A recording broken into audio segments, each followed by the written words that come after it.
Whenever I dressed nicely, my mother-in-law would get jealous and say, "Dress like that, who are you trying to seduce? Can't you just dress appropriately?" But just a couple of days later, she secretly wore my clothes, copied my style, and went to meet an online friend, who turned out to be a human trafficker. I rushed in to fight the trafficker to save her, but she seized the chance to run away without looking back. I was taken in her place, and suffered every imaginable humiliation. When I finally escaped and returned, all I found was my husband's black and white portrait. My mother-in-law covered her nose in disgust, her eyes gleaming with spite. "The way you dressed before, you were practically asking for some old creep to have his way with you. Getting kidnapped was what you deserved. You're so disgusting now. If I were you, I'd have killed myself already." I died. When I opened my eyes again, my husband and I had both been reborn. We exchanged a knowing smile, ready to watch the mother-in-law's little drama unfold. 1. The mother-in-law was remarkably well preserved. At 39, she could easily pass for 29. Whether she's young or not is really none of my business. Besides, my mother-in-law isn't even my husband's biological mother. She's the woman my father-in-law married after my husband's real mother passed away. She uses her good looks to get her way, and has my father-in-law completely wrapped around her finger. She practically forced my husband and me to change how we addressed her. She became the undisputed mistress of the house. My husband and I didn't really mind. It was just a title, after all. The rest of the time, we could just pretend she didn't exist. But my mother-in-law just loves to stir up drama, always bringing it right to my doorstep. It mainly manifests as, she always speaks with a sarcastic, backhanded tone. And she has this habit of fixating on me, engaging in a one-sided rivalry.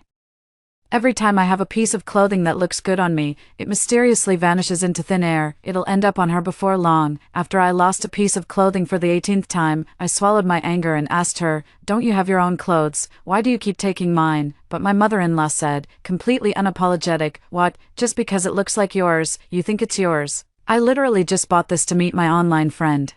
I'm speechless. How do I put this? I think she has some character flaws. She does a lot of weird things, but she's not a truly evil person. That so-called online friend of hers sounds really shady. I'm afraid she's going to fall for a pig butchering scam. I tried to reason with her kindly. "Mom, you really shouldn't go out. There are a lot of scammers online." But my mother-in-law just snorted dismissively. "Huh, I think you're just jealous I have so many male friends. Don't think I don't know what's going on in your head. When I was your age, I was much prettier than you are. You're just lucky you were born later and are a decade younger than me. If we were the same age, do you really think your husband would have ended up with you?" I couldn't be bothered to argue with her anymore, and turned to leave the house to buy groceries. As I was passing through a secluded alley, I happened to see my mother-in-law, all dressed up, walking inside, feeling uneasy about her. I followed her in. There, beside a van, stood a burly man with a scar on his face. He sneered and covered her mouth and nose. Without a second thought, I lunged forward to save her. The brute kicked me hard in the stomach several times. The pain was so intense I couldn't straighten up, but the old woman didn't even look back. Seizing the chance to flee in panic, the brute saw a younger, more beautiful me, tied me up, and forced me into a vehicle. I was beaten and dragged into the remote mountains, where I endured untold suffering. I can never forget, my limbs were shackled with iron chains, tethered in a pigsty where I suffered violation. I endured this torment for a long time, breathing in the foul, rancid stench of the pigsty, trapped in a living hell, unable to live or die. Just as I was on the brink of despair, the police raided and cleaned out that filthy village. I returned home, trembling with emotion, and the first thing I saw was my husband's black and white portrait. As I looked at the noble, handsome face in the photograph, my blood ran cold. I could hold back no longer. My vision blurred, tears welled up uncontrollably, and I was choked by unstoppable sobs. There, in front of the police officers, my mother-in-law put on a show of deep empathy and heartfelt concern for me. Waiting until the police had left, she tricked me into following her into a small inner bedroom. The moment we stepped inside, her demeanor changed completely. A smug glint shone in the mother-in-law's eyes. "Don't call me mother-in-law anymore. Look at yourself. You're older than I am now." She swept aside a lock of her jet-black, lustrous hair and looked down at me with a condescending expression. "I have some wonderful news for you. I had your husband, Adrian, run over and killed. I'm pregnant now, and soon the entire Zhao family fortune will belong to me and my child. Get out. There's no place for you here anymore. I was the one who saved you back then. If it weren't for me, you would have been the one taken by the traffickers. The state I'm in now is all because of you. Why would you repay kindness with such cruelty?" My eyes still brimmed with tears, my pupils constricted in shock, filled with utter disbelief. The old woman's lips curled into a sneer, her eyes filled with disgust. "You saved me. It was your unlucky clothes that attracted the traffickers in the first place. You getting taken was exactly what you deserved. Day after day, you dress like such a slut. Isn't it just to get laid? What? Still not satisfied yet? I was trembling with rage, my back teeth clenched until I tasted blood, and I could barely stand. That so-called online friend of yours is nothing but a human trafficker. It has absolutely nothing to do with what I wear, and if you look down on my style so much, why do you keep stealing my clothes to wear? I never gave you permission to wear my things. My mother-in-law smoothed the wrinkles on her clothes and said matter-of-factly, "What do you mean sneaking to wear it? I'm the lady of this house, everything here is rightfully mine." Ugh, the state of you right now is just disgusting. Who knows how many old men you've been with? If I were you, I'd just go and die right now. I couldn't hold it in any longer. Smack, I slapped her hard across the face, staggering back 2 steps from the blow. She was still in shock. She was about to fight back. I lunged at her again, sinking my teeth viciously into her arm. "Arg, you crazy bitch." The old woman shrieked and stumbled back, then snapped back to her senses and began slamming my head against the wall with all her might. As my vision blurred, the old woman's face began to merge with that of a foul-breathed old man with yellowed teeth. They were both the same, both of them grabbing me by the hair and slamming me against the wall. A torrent of hatred welled up inside me, a flood of resentment as unstoppable as a burst dam. I don't know where the strength came from, but I grabbed a nearby chair and swung it at her. Thud, she collapsed to the floor, a gaping, bloody wound on her head gushing blood. It was impossible to tell if she was alive or dead. Drops of blood from my own head trickled into my eyes, blurring my vision. My strength finally gave out, and I collapsed to the ground alongside them, too. The next time I opened my eyes, I had been reborn. I stood at the mouth of the alley and saw Granny once more. "Lily, save me." With sharp eyes, Granny spotted the edge of my coat and called out to me excitedly for help. I was utterly horrified. Without a backward glance, I spun around and sprinted in the opposite direction. I knew I had to run, or it would be too late, summoning every ounce of strength. I desperately ran towards the bustling area. I ran like a madman. I dare not stop for a single moment. I know full well that a pack of devils is at my heels, ready to drag me down into an endless hell. I ran and ran, with nothing but the howling wind in my ears. I could no longer hear any other sound. I had no idea if anyone was still chasing me. Only one thought echoed in my mind: run, just run. At last, I saw the bustling crowd, and only then did all my strength leave me. As I collapsed to the ground without a shred of dignity, people in the surrounding crowd would occasionally glance my way with curious, puzzled looks, taking in the sight of me lying there in such an undignified heap. I paid it no mind. Slowly getting to my feet, gasping for breath from exhaustion, I crouched back down, huddled with my knees drawn up. My body trembled uncontrollably. Large, heavy tears rolled down from my eyes. Every taut nerve within me quietly began to unwind. My heart was flooded with a sense of relief unlike anything I'd ever known. In this life, I broke free. At long last, I changed my destiny. As for my mother-in-law, she can go enjoy the life she deserves. The constant flow of people around me is a rare and comforting slice of life. Uncontrollably, the elegant figure I've yearned for all my life surfaced in my mind. My hand holding the phone wouldn't stop trembling. My fingers, disobedient, fumbled and pressed the wrong keys several times. I finally got through on the phone to the person I'd been thinking about day and night. "Hey, honey, I'm not feeling too well. Could you come pick me up?" My throat went dry. "Okay, you, where are you?" The clear, pleasant voice that reached my ears seemed to grant me boundless strength. Perhaps it was my imagination, but the voice on the other end of the line seemed to be trembling, too. I opened WeChat and sent my location. Before long, a familiar car pulled up beside me. Adrian yanked the car door open and pulled me into a crushing embrace, holding me so tightly it felt like he wanted to meld me into his very bones. "Darling, you're okay. Thank God you're okay." I thought I'd lost you forever. The usual composure on Adrian's face was gone, his voice thick with emotion, his eyes shining with the unmistakable joy of a long-awaited reunion. "I'm back. I'm late. I was almost afraid I wouldn't see you again." I gazed at his handsome features beneath the gold-rimmed glasses, breathing in the familiar, cool, woody scent that clung to him. It felt as if a lifetime had passed. The beating of our hearts gradually fell into sync. I felt the warmth of his embrace. I thought back to the odd behavior I had just noticed in him. A sudden feeling came over me. He had been reborn. 2, 3, I got in the car. The familiar scent of cool, woody fragrance inside the car grew intense, enveloping me in its dense, intricate layers. This scent made me feel deeply at ease. "Did you come back in time?" 2. I got straight to the point. A sharp, screeching sound ripped through the air. The tires let out a piercing shriek against the pavement. The sudden, violent breaking through my body forward against my will. Adrian's slender, jade-like fingers abruptly tightened around the steering wheel. "That's right. I've been reborn too. It's just that my rebirth came a bit late. Right before you called, in our past life." How did you die? Thinking of my husband's black and white memorial photo, my heart ached as if pierced by needles, a dense, searing pain welling up inside. I remembered what my mother-in-law said and guessed the reason, but I still wanted to confirm it. I begged Ruth to tell me your whereabouts. She wanted me to spend the night with her. I refused, feeling deeply troubled. I drank heavily and was hit by a speeding truck on the way home. I died, but I don't believe it was an accident. Adrian's expression turned cold, his eyes like ice. It was no accident. Ruth herself admitted she hired someone to run you over. What I also never expected was that in our past life, Ruth didn't even call the police for me. Instead, she used me to threaten you. At her age, she's still so desperate for drama. Just thinking about Ruth makes me sick to my stomach, and a creeping chill spreads up my spine. In my past life, after Ruth escaped, she didn't even call the police for me right away. She never even told them I'd been kidnapped later on, and even used it to blackmail my husband. No wonder she was always so passive-aggressive, with that constant glint of jealousy in her eyes. She even stole and wore my clothes. It turns out she had her eyes on more than just my clothes. She wanted my husband, too. When she realized she couldn't have him, she actually hired someone to run him over and kill him. Ruth truly has no sense of ethics, morality, or basic decency. I was wrong. Ruth isn't just some villain, she's rotten to the core, a born monster. What did it mean when Ruth called the police? In our last life, where on earth did you go? His eyes narrowed slightly, the gold-rimmed glasses reflecting a cold, sharp light, the knuckles of his hands gripping the steering wheel turning white. I was trying to save Ruth, and I was kidnapped. My eyes went blank, I should be crying. But the tears in my eyes had all been shed in a past life. No, not a single drop remains.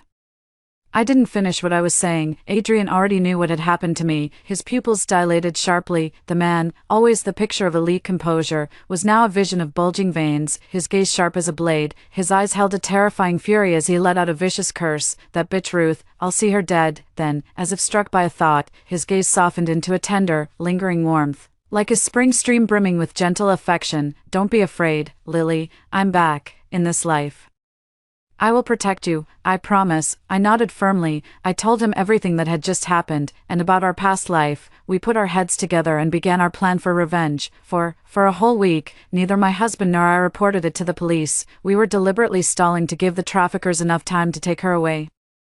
At the dinner table, my father-in-law sensed something was off and asked us with a puzzled look, "Where's Ruth? She hasn't been home for a week. Mom said she went on a trip to Sonia." Adrian didn't even look up, calmly eating his meal, and still remembered to serve me a couple of spoonfuls of my favorite dish. I quietly looked up and met Adrian's gaze. We shared a knowing smile. Words were unnecessary. Another 2 weeks passed. Father-in-law finally lost his patience and asked us again.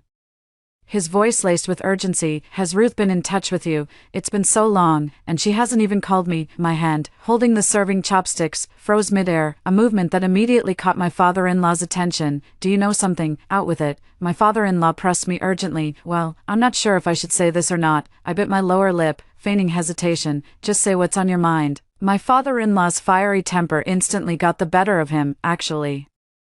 The other day when my mother-in-law went out, I heard her call someone darling. It sounded very intimate. I didn't catch it clearly. Maybe I misheard. I deliberately stammered, putting on a show of being deeply conflicted. It can't be. Ruth loves me so much." My father-in-law's face darkened. He suddenly stood up and slammed his hand on the table. "Dad, I've noticed it too. Stepmom has been acting strange lately. She's always on her phone, chatting and laughing with someone." I couldn't make out what they were saying, but I'm pretty sure it was a man's voice. Adrian's eyes narrowed behind his gold-rimmed glasses as he added calmly, "Oh no, could Mom have been scammed? I've heard there are so many pig-butchering scams going around these days." I exclaimed, "Don't tell me." I trailed off. The old man couldn't sit still, pacing back and forth anxiously. His face was like a palette, shifting between shades of pale, ashen, and livid. In the end, he still dialed the police, because too much time had already passed. There aren't any surveillance cameras around that area to begin with. Even if there were cameras further away, the footage gets overwritten every 7 days. It's long gone by now. The police won't be able to find a thing. 5. Her father-in-law still loved Ruth very much. Following the police's leads, he searched the area where Ruth was last seen, over and over again. He searched for days on end, but found not a single trace.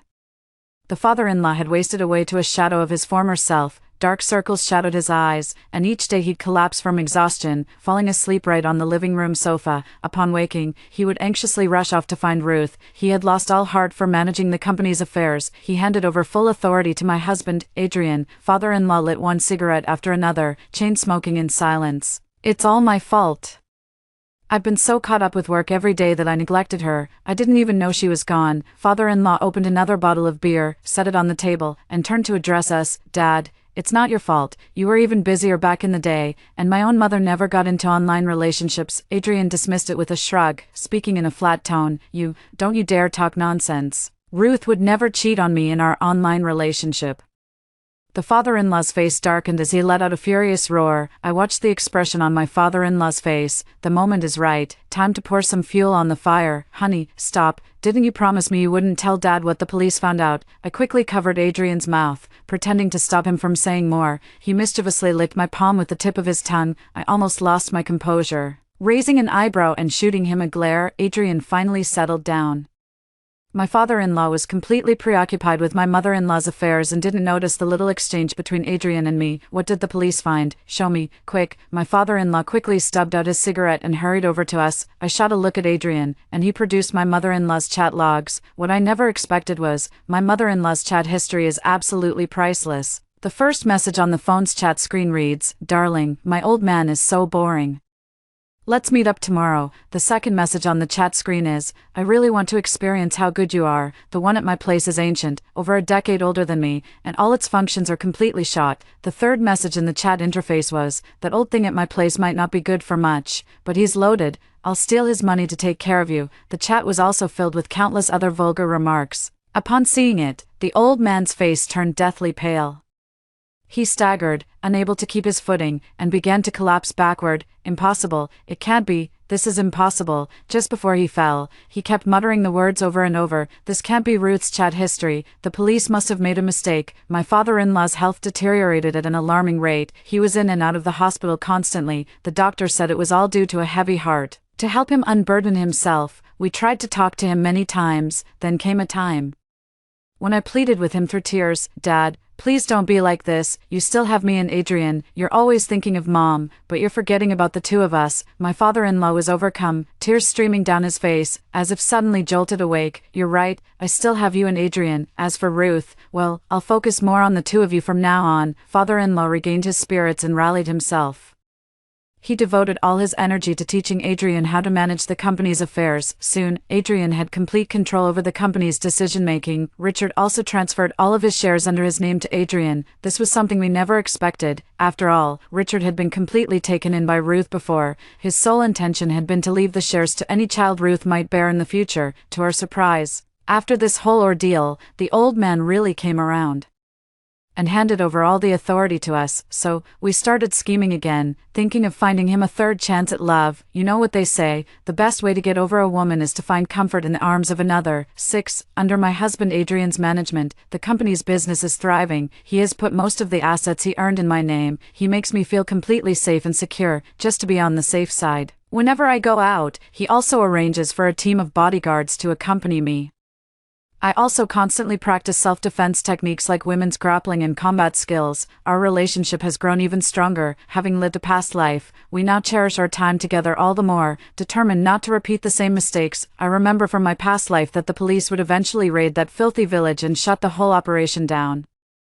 My mother-in-law might still come back, so we must be fully prepared for anything. The plan to find a new partner for my father-in-law was officially on the agenda. 7. After careful selection by my husband Adrian and me, we found a rather ambitious, well-bred, and sophisticated green tea type. We euphemistically hired a female secretary for my father-in-law. The secretary, Vanessa, was quite adept at seizing opportunities. I could clearly sense my father-in-law's interest. Unfortunately, he was a sentimental man and still had Ruth on his mind. I still put out a bounty from time to time, hoping to find her. Then, one day, a man with a scarred face showed up at my door. I recognized him instantly. He was the man who had trafficked me in my past life. I stared at the $500,000 bounty, my hand clenched into a fist so tight it ached, fingernails digging deep into my palm until they left bloody crescents. A human trafficker like that, still dreaming of getting the money.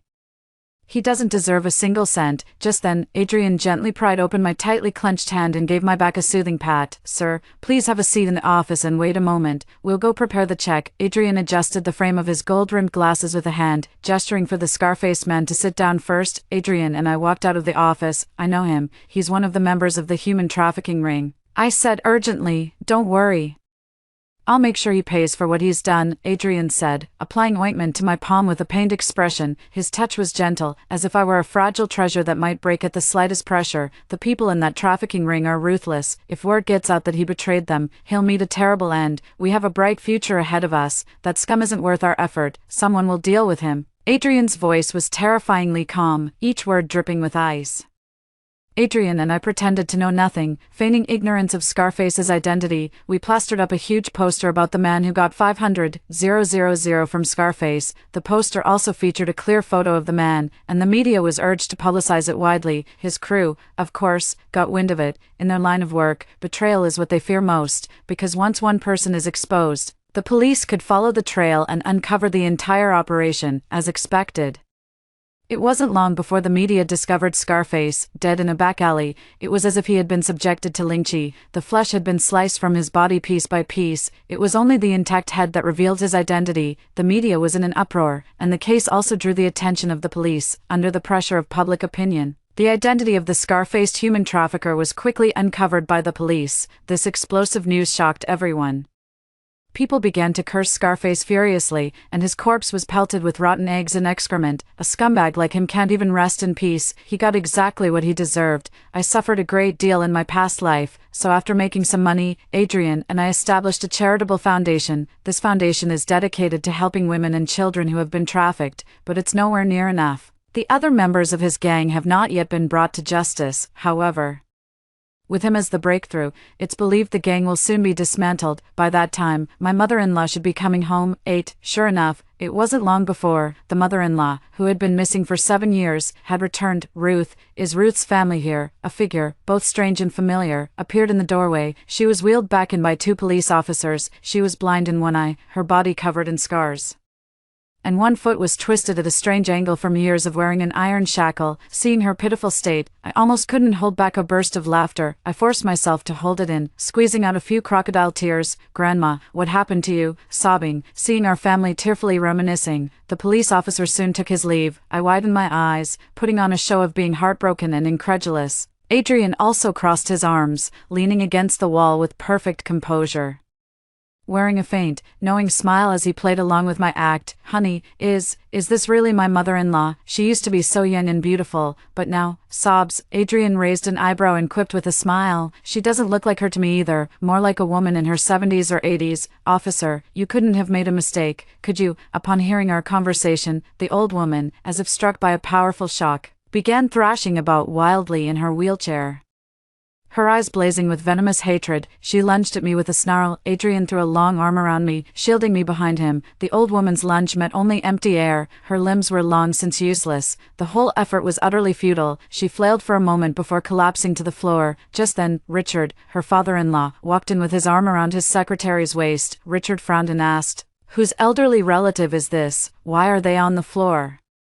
The old woman's body began to tremble and writhe involuntarily, squirming like a maggot on the ground. I thought to myself with quiet satisfaction, my father-in-law certainly knows how to talk. My mother-in-law, who was once so vain, probably never imagined that just 7 years of hardship would age her so drastically, turning her into an old crone her own husband could barely recognize. My gaze drifted subtly, lingering between my father-in-law and the female secretary's waists. I never expected Vanessa, the secretary, to make such rapid progress in her pursuit. "This is going to be quite a show." My voice was brimming with excitement. "Father-in-law, it's mother-in-law, she's back." The old man's body suddenly stiffened, and he immediately withdrew his hand from the secretary's waist. "Ruth, where is Ruth?" The old man turned his head, looking around frantically. I pointed at my mother-in-law, who had collapsed on the floor. This is it." My father-in-law followed the direction of my pointing finger and saw my mother-in-law. His eyes widened in shock as he took in her disheveled and wretched state, causing him to stumble back 2 steps. His eyes were filled with utter shock and disbelief, his entire body frozen in place as if struck by lightning. Memory has a way of beautifying everything. In father's mind, Ruth remains frozen in time, just as she was when she left. Then reality brutally tore through his memories. Would father still love her the way he once did? Besides, Ruth was no pure, unblemished moonlight. A shadow always clung to her, like a stain that could never be washed away. Looking at the scene before me, I couldn't help but curl my lips into a slight smile. My father-in-law stiffly helped my mother-in-law to her feet, his expression one of guilt and shame. As if he had done something wrong. Before the mother-in-law could even rise, the secretary's honeyed voice reached the father-in-law's ear. She deftly linked arms with him and said in a coy tone, "So you're the Ms. Ruth who ditched Mr. Richard and got lured away by an online romance." Upon hearing the secretary's words, the father-in-law instantly remembered the reason his wife had been missing for all these years. The father-in-law's posture straightened in an instant, and the guilt and shame vanished from his face. The father-in-law helped his wife back into her seat, carefully choosing his words with gentleness. "Ruth, all these years, I thought you were dead. During this time, it's been my secretary, Vanessa, who has been with me." Vanessa chimed in at just the right moment, her eyes welling up with tears. She sighed softly in a sorrowful tone. "Mrs. Ruth truly doesn't know how good she has it. You have no idea how often Mr.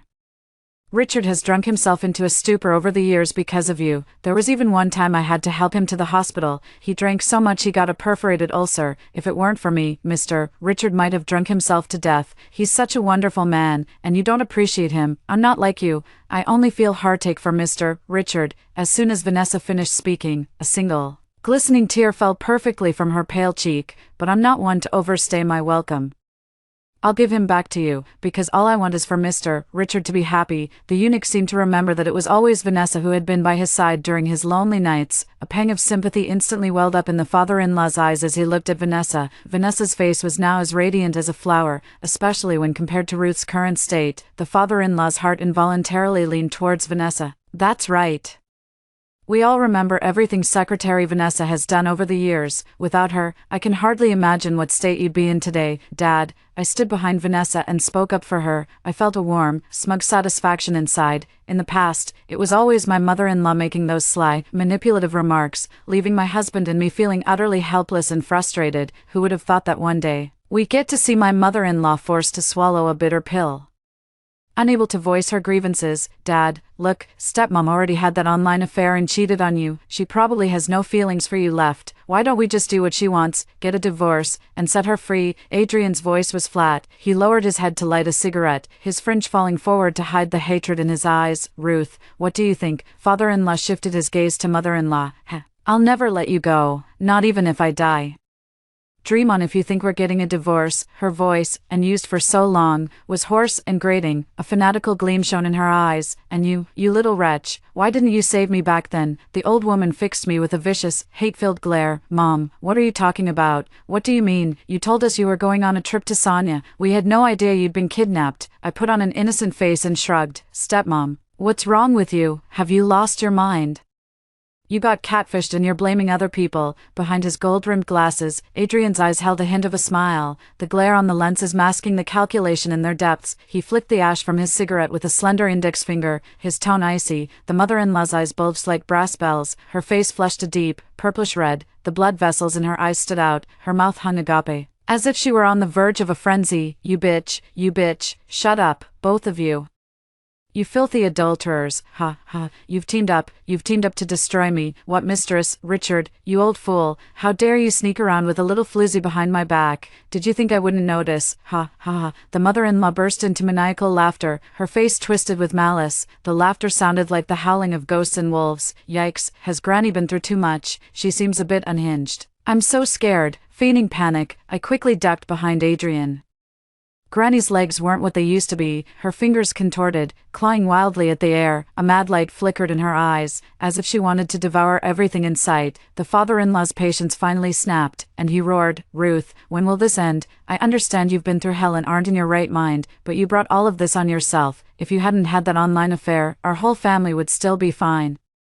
The mother-in-law was so furious she seemed to lose her mind. Her words became reckless, and her voice turned shrill and piercing. "Richard, you old man, are you disgusted with me now? If you weren't so useless yourself, would I have had an affair?" The father-in-law's lips trembled, as if in utter disappointment. He roared, delivering the final verdict. Fine.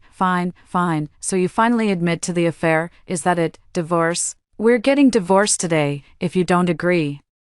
You can look forward to a stay in the mental hospital. In the end, the mother-in-law did not go through with the divorce. She had been causing a huge scene at home for days, which infuriated the father-in-law so much that he moved out to live with his secretary, Vanessa. This sent her into an even greater hysterical rage, and she began smashing things in her room in a fit of my father-in-law and I simply couldn't take it anymore, so we actually had her committed to a psychiatric hospital. With some special attention from Adrian and me, my mother-in-law ended up with a violent, mentally ill roommate. We heard this roommate frequently subjected her to both physical and verbal abuse. The mother-in-law wasn't as strong as her roommate, so at first she would still try to fight back, but any resistance would only lead to even more violent beatings and abuse. Unable to bear it any longer, she learned to be compliant and simply endure the beatings passively, and so 5 years passed in this manner. My mother-in-law finally couldn't take it anymore and jumped to her death. The news came through the receiver of my phone, just as the sweet and sour aroma of spare ribs wafted from the kitchen, and Adrian's slender, jade-like hands gripped the wok handle, giving it a practice toss. 2 buttons of his crisp shirt were undone, his tie long gone, revealing a pale, firm chest in a casual, almost careless display. I swallowed hard in the kitchen doorway. The voice on the other end of the phone fading into indistinct noise. Story 2. I am the chief physician in the obstetrics and gynecology department. During the cesarean section for 22-year-old patient Li Xiaomei, we encountered a life-threatening case of amniotic fluid embolism. As is widely known, this condition has a mortality rate as high as 99.9%. To save the mother's life, I performed a hysterectomy in accordance with medical protocols, ensuring both the mother and baby were safe. Unexpectedly, the family went back on their consent after initially signing off, simply because the mother gave birth to a girl and had her uterus removed. They claimed this meant the end of their family line and demanded the hospital pay 1 million yuan in compensation. The patient's family and friends posted maliciously edited videos online, accusing me of misdiagnosis leading to hysterectomy and killing patients by using my phone during work. The false accusations spread rapidly, amassing over 1 million shares. Despite the hospital's official clearance of any wrongdoing, the cyberbullying intensified. My social media accounts and the hospital's official page were flooded with abusive comments like "killer doctor" and "uterus butcher." My family also faced harassment, making daily life increasingly difficult. After repeatedly reporting to the police with no results, I left a suicide note that read "clear my name" in despair before jumping from the hospital's 8th floor. Just before hitting the ground, it suddenly came back to me, what my mentor said during my first year as a doctor: a surgeon's hands must not only wield the scalpel, but also shield against both open and hidden attacks. Pity I couldn't fend them off. And I realized it all too late. If there's a next life, I'll make sure to protect myself first. Splash, splash, splash. As I opened my eyes, the pungent smell of disinfectant flooded my nostrils. "Director Hao, are you all right?" Nurse Xiaolin's worried face appeared before me. "You suddenly fainted just now." I gripped the edge of the sink tightly, my knuckles turning white. The digital calendar on the wall read, May 9th, 2025, 10:23 a.m. Reborn 72 hours before the incident. "I'm fine," I said, my voice raspy like sandpaper as I washed my hands and tightened the faucet. "Show me next week's schedule." Kobayashi handed me the tablet, and my eyes immediately locked onto May 12th, the day 2 special maternity cases would be admitted to the ER simultaneously. One was named Suwan, who had an epileptic seizure. The other was Li Xiaomei, who suffered an amniotic fluid embolism. In my past life, I chose to save Li Xiaomei, whose condition was more critical. I succeeded, creating a miracle and earning constant praise in the medical field, but reality dealt me a heavy blow, plunging me and my family into hell. Closing my eyes, the 19-hour surgery from that past life flashes before me. The heart monitor's shrill alarm pierced the air as blood bags were continuously replaced. When Li Xiaomei was finally wheeled out of the operating room alive, her husband Su Xiaojing's gaze fixed on the medical record bearing the words "total hysterectomy," a look as sharp as a poisoned blade. Exhausted as I was, I noticed it but didn't dwell on the meaning. "Notify the equipment department," I said, opening my eyes and digging my nails into my palms, "and have them move all those idle precision instruments from the storage room to my office." Xiaolin looked puzzled. "But Director Hao, weren't those devices scheduled for disposal?" "Not disposal, repair. They're valuable instruments," I stated. "We'll fix whatever can be fixed. I'll personally contact the manufacturer to arrange it." The hem of my white coat cut a sharp arc through the air as I turned toward the office. I carried out my usual routine, making rounds in the maternity ward, paying close attention to high-risk pregnancies, and scheduling surgeries efficiently to prevent emergencies. Everything proceeded as normal. During the lunch break, I gathered the department colleagues for a brief meeting. "A few days ago, there was a violent incident involving medical staff at the 3rd hospital. As healthcare workers, you must learn to protect yourselves at all times. Later, I'll have 4K high-definition cameras installed throughout our department. If you have any suggestions or concerns, please share them now." Everyone was quite surprised, since as an old-school doctor who's always been kind to others, Installing surveillance cameras everywhere just isn't my style, but given how tense doctor-patient relationships have become in recent years, it's better to be safe than sorry. So, everyone started chiming in with their suggestions. I was reborn. Places like the nurse's station, restroom corridors, fire exits, whether I'd thought of them or not, the team brought up and added all sorts of locations. Turns out we need 25 new cameras, following standard procedure. Procurement and installation would take a month or so, but I gave the go-ahead, paid out of my own pocket, and immediately sent someone to make the purchase. In under 4 hours, the entire department was equipped with state-of-the-art cameras, not just high definition, but with premium audio recording that captures even the slightest yawn. Just before leaving work, the equipment department called me over, because the item was so valuable. They needed me to go through the formal procedure and sign for it in person. I know, this Volucini 10 4D ultrasound system has a book value of $2.58 million, I said, brushing dust off the machine's surface. Even though the motherboard is aging, the probes are still functional. Old Zhang, head of the equipment department, wiped sweat from his brow. Director Hao, all this equipment is outdated. We really need to replace it. I waved my hand dismissively. We spent millions on these. We can't just replace them on a whim. If they're not working properly, it's probably because we don't know how to use them correctly. Just move them to my office for now. Let me take another look. If I still can't get them working, then we'll talk about replacement. As I turned, my gaze fell on the Draeger neonatal resuscitation station in the corner. In my past life, it was the sharp edge of this very machine that Li Xiaomei's mother-in-law used to scratch her own arm. Then falsely accused me of intentional harm. Move this one over too, I said, nudging the station's wheel with my foot. Make sure the temperature control module is exposed and labeled. That's the most valuable part. It's imported and can't afford any dings or scratches. Old Zhang's face turned pale. Good heavens, this is a Draeger resuscitation station. The temperature control module alone is worth more than gold, I replied. Exactly, because it's expensive. We can't just let it gather dust. Get it out for me. I want to take a closer look. It won't hold you up. Old Zhang was at his wit's end. These devices were either barely functional or downright unusable, yet we couldn't simply dispose of them. They were still tying up capital. They had to go along with my plan. As I was leaving the warehouse, I ran into Su-Wan coming for her prenatal checkup. The gentle, soft-spoken elementary school teacher was walking slowly with her hand supporting her belly, her mother following close behind with a worried expression. In her previous life, Su-Wan had died during an epileptic seizure on the delivery table, a tragic end for both mother and child. Dr. How? Su-Wan smiled at me. Did you need to see me? Is there an issue with the prenatal checkup report? Yes, I need to reschedule your surgery for tomorrow, I said calmly. Your mother has a history of sudden seizures during childbirth, and I'm concerned about potential complications. Su-Wan and her mother exchanged a surprised glance. I invited them into my office and presented the pre-prepared EEG report. Look here, the abnormal electrical activity is already quite evident. We can't wait until the due date. They already had reservations, but after hearing my explanation, they promptly signed the surgical consent form and completed the admission process. That night, I slept in the office with Su-Wan's medical records and prenatal reports still spread out in front of me. In my previous life, I took Su-Wan's case very seriously and personally monitored her, anxious about potential seizure symptoms, until Li Xiaomei's emergency arose. As the hospital's top obstetrician, I took charge of the critical situation. After a full day and night of emergency treatment, Li Xiaomei finally stabilized and was out of danger, but just as I was trying to save her, Su-Wan suddenly went into labor and had an epileptic seizure. Despite the emergency efforts, the surgery failed, and both mother and child died. This was the most regrettable thing from my past life. I believe I was reborn not only to save myself but also to save Su-Wan. I am a doctor, and a doctor's heart is one of compassion. Even if Li Xiaomei suffers from amniotic fluid embolism in this life, I couldn't just stand by and watch her die, even though she was the one who killed me in our past life. But I'm no saint, nor am I some divine being. I have my own emotions too. The best outcome would be saving Su-Wan's life while also steering clear of this disaster myself. Thoughts of my past life stirred up a whirlwind of emotions, and it took me a long time to finally force myself to fall asleep. The next morning, I had everything prepped for the surgery early on. Su-Wan was a bit nervous, and Mrs. Zhang even had dark circles under her eyes. Don't worry, I specifically asked Dr. Yan from the neurology department of 3rd Hospital to oversee things.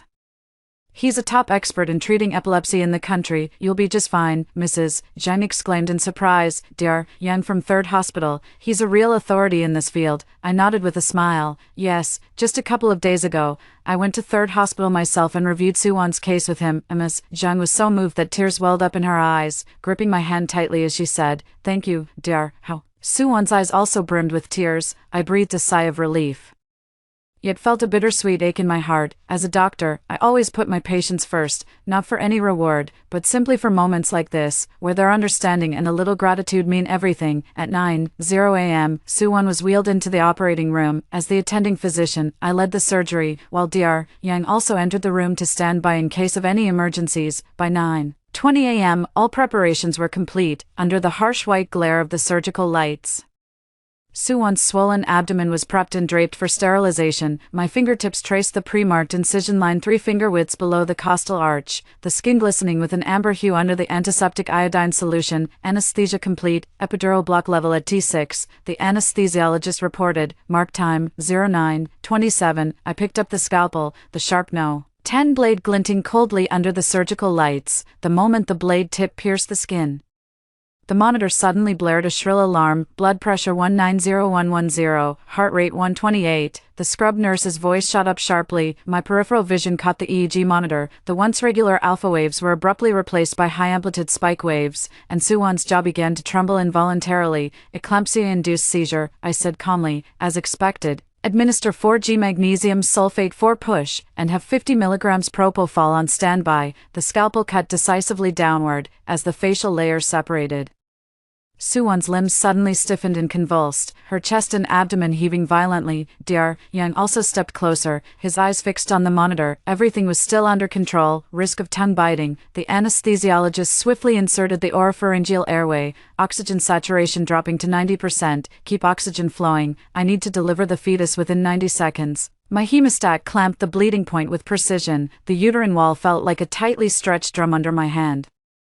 The shadow of amniotic fluid embolism flashed through my mind. Li Xiaomei had deteriorated just as suddenly in her previous life. As the electrocautery cut through the uterine muscle, the metallic scent of blood mixed with amniotic fluid filled the air. Suddenly, Suwon's pelvis jerked upward as if struck by an electric shock. The patient is moving, the assistant whispered in alarm. My left palm pressed firmly against the mother's abdomen while my right hand probed into the uterine cavity.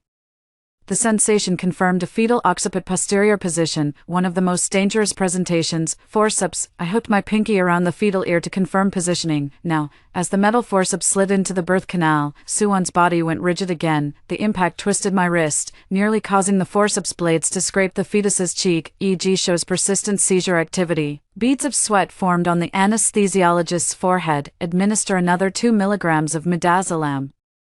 I adjusted the angle, the forceps securing the fetal head. With a 45-degree rotational pull, the vernix-covered infant slid out of the incision like a silver fish. The newborn made no sound. APGAR score 3 at 1 minute. The nurse swiftly clamped the umbilical cord. Heart rate 80, weak respirations, poor muscle tone. I sutured the uterus outside the incision while giving the order. Endotracheal intubation. Administer 10 μg/kg epinephrine via umbilical vein push. As the 5 ml medication was slowly injected into the umbilical vein, the baby's cyanotic little foot suddenly twitched. A weak cry, wah, finally emerged. APGAR score of 7 at 5 minutes. The nurse's voice trembled. Transferred to NICU for observation. My suture needle glided through the uterine muscle layers as I caught a glimpse of the clock in my peripheral vision. 13:15. In a past life at this very moment, I was performing an emergency hysterectomy on Li Xiaomei. Now, the brainwave patterns on the monitor have returned to a calm state. The surgery is complete. Both mother and child are safe, I said, snipping the final suture thread. The medical team breathed a collective sigh of relief. Though they couldn't let their guard down just yet, they needed to continue monitoring until the mother regained consciousness. Only then could the surgery be considered complete. Post-operative observation would continue until she made a full recovery. After standing for hours, I drank a bottle of glucose solution I paid for out of pocket. Suddenly, the sound of smashing and crashing echoed from the hallway. I was startled and warned the nurse to be cautious, saying, "Don't go out yet, let's see what's happening first." I pressed my ear to the door, confirmed the noise was coming from next door, then quickly turned the knob, stepped out, and closed the door behind me. Just as in my previous life, Li Xiaomei had developed an amniotic fluid embolism and was transferred here from the maternity hospital. The lead surgeon this time was Deputy Director Li, who, like me, is an experienced obstetrician-gynecologist. The moment we entered the delivery room, we immediately initiated the amniotic fluid embolism rescue protocol. Activate the resuscitation team and initiate massive transfusion protocol. Rapidly establish central venous access and administer 1 mg epinephrine 4 push, perform endotracheal intubation with 100% oxygen ventilation and set PEEP to 10 cmH2O, stat labs for coagulation profile, blood gas analysis, and D-dimer, obstetric patient showing signs of DIC, lab urgently reports, fibrinogen 0, 5 gallons. Platelets 50 times 10 carat 9L, Deputy Director Lee responded calmly, transfuse 10 units of cryoprecipitate, administer recombinant coagulation factor VIA intravenously. Continuous infusion of fresh frozen plasma. After more than 4 hours of resuscitation efforts, we still ended up at the same critical juncture I had faced in my previous life. An emergency hysterectomy is necessary to save the mother's life. Deputy Director Lee stepped out of the operating room, his voice calm yet resolute. The patient has developed an amniotic fluid embolism. We need to perform a hysterectomy. This is the surgical consent form. Please discuss it quickly and sign. What does removing the uterus mean? Does it mean she can't have children anymore? Li Xiaomei's mother-in-law asked shrilly. Yes, the patient is experiencing an amniotic fluid embolism and requires a hysterectomy. This is the surgical consent form. Please discuss it and make a decision quickly. But I must warn you, every minute of delay increases the maternal mortality rate by 8%. Her voice was quiet, yet every word was clear. The patient has developed acute respiratory distress syndrome and disseminated intravascular coagulation. A hysterectomy is the only way to save her life. Deputy Director Lee had clearly been through tough situations before. Even at a time like this, she remained calm and communicated the critical points with clarity. In my past life, I was so focused on saving the mother's life that I overlooked human nature. I kept pushing them, and later they denied their consent, claiming they were coerced. For Li Xiaomei and her family, without a uterus, she was no longer a woman, and it meant the end of their family line. Li Xiaomei's husband, Su Xiaojiang, charged at Deputy Director Li, shouting, "You quack doctor, if you don't have the skills, don't perform surgeries recklessly. Now you're going to kill my wife." I was a bit worried about Deputy Director Li, so I took 2 steps forward. My photo was hanging right there on the wall beside us. Su Xiaojiang noticed the director's badge on my chest. "You're the director, right? You must be the best doctor here. Please go in and save my wife. You have to save the baby, and her uterus too." The way he said it, never mind that I just finished a 5-hour surgery and was exhausted. I still needed to change, sterilize, and get up to speed on the mother's condition, but could she really wait that long? In the operating room, the medical team is still racing against time to save the patient. Continuous CPR in progress. Maintaining circulatory stability, correcting acidosis. We were prepared to perform an emergency hysterectomy at any moment. The numbers on the monitor were still hovering at critical levels, but at least, thanks to the medical team's full-scale rescue efforts, the mother still had a fighting chance. Deputy Director Lee is an experienced doctor. You should listen to her. Before I could finish my sentence, Su Xiaojiang charged toward me. I had anticipated this and dashed into the office. Trying to slam the door shut, he kicked the door wide open with one forceful stomp. He grabbed the baseball bat I'd left by the door and swung it at me. I quickly ducked behind the equipment. The Volucini 10-4D ultrasound machine was destroyed instantly. Glass shards from the screen flew everywhere. It was worth $2.58 million. The Draeger temperature control system spewed liquid nitrogen and was also totaled. $3.8 million down the drain. Bang, bang. A series of rapid blows. And I could almost hear the rustling sound of bills fluttering. I'm grateful that, even at 57, I've kept myself in good shape, nimble on my feet, darting in and out of the machinery, repeatedly dodging Su Xiaojiang's attacks. "Come out." He struck harder and fiercer, nearly leveling my office, sending papers flying everywhere. The security team finally arrived and subdued the frenzied Su Xiaojiang. Sirens wailed outside the hospital. As he was dragged away, he kept spewing profanities and cursing us. Without a single word of concern for his wife in the emergency room, passing by the staircase, I bumped into a frail young girl, thin as a leaf about to be carried away by the wind. Startled by his fierce glare, the other person turned pale and began coughing like a broken bellows. "What's a sickly wretch like you doing here?" Su Xiaojiang spat a thick glob of phlegm onto her head. "The sooner you die, the sooner you'll be reborn." "That's absolutely outrageous," the nurse scolded. The young girl, named Lin Xiaofeng, was a lung cancer patient undergoing chemotherapy. She had finally shown some improvement today and stepped out of her ward for some fresh air, never expecting to become an innocent victim of such cruelty. That single spit from Su Xiaojiang could cost her her life. As expected, Lin Xiaofeng fainted on the spot. "Quick, get the crash cart." Chaos erupted in the ward. Both Li Xiaomei's birth family and in-laws were stalling and refused to sign. By the time I changed into surgical scrubs, completed the sterilization process, and entered the operating room, her anesthesia had already begun to wear off. She was semi-conscious, gasping, "Help, help me." It was too late to save her. I checked the monitor. Even if we performed an emergency hysterectomy right then, there was no saving her. Li Xiaomei had been delayed too long, resuscitation efforts failed, and she died right there on the operating table. Dr. Li and I filled out the report together, watching as her body, covered with a white sheet, was wheeled out of the room. It felt like a hammer had struck my heart. As a doctor, even though she once caused my death, out of medical ethics, I never wished for her to die. This was probably what she wanted. Though she died, she preserved her uterus and remained a whole woman. I thought back to her past life, tears streaming down her face as she pointed at me and cursed, blaming me for making her an incomplete woman, and I quietly reflected. Deputy Director Li was also in low spirits, but she had done her best with a clear conscience. After organizing all the documents, I arranged for her to go home and rest. I asked a tech-savvy colleague from the logistics department to fully preserve all today's footage related to Li Xiaomei's family, and also made several backups as a precaution. All departments were prepared for potential medical disputes, submitting their own on-site videos and recordings, a routine so practiced it was heartbreaking. Su Xiaojiang was detained by police for provoking trouble but released within 24 hours. He stood at the hospital entrance, weeping to the camera. "They killed my wife. They wanted to remove her uterus. Who knows if they were planning to sell it. We refused. And then they deliberately withheld treatment. Incompetent doctors murdered her." His mother, Lu Jinhua, delivered an even more dramatic performance, slapping her thigh and wailing, "My poor daughter-in-law, only 22 years old, killed by this heartless hospital, 2 lives lost at once." They were holding crumpled medical records and accusing the hospital of intentionally delaying surgery, leading to the mother's death.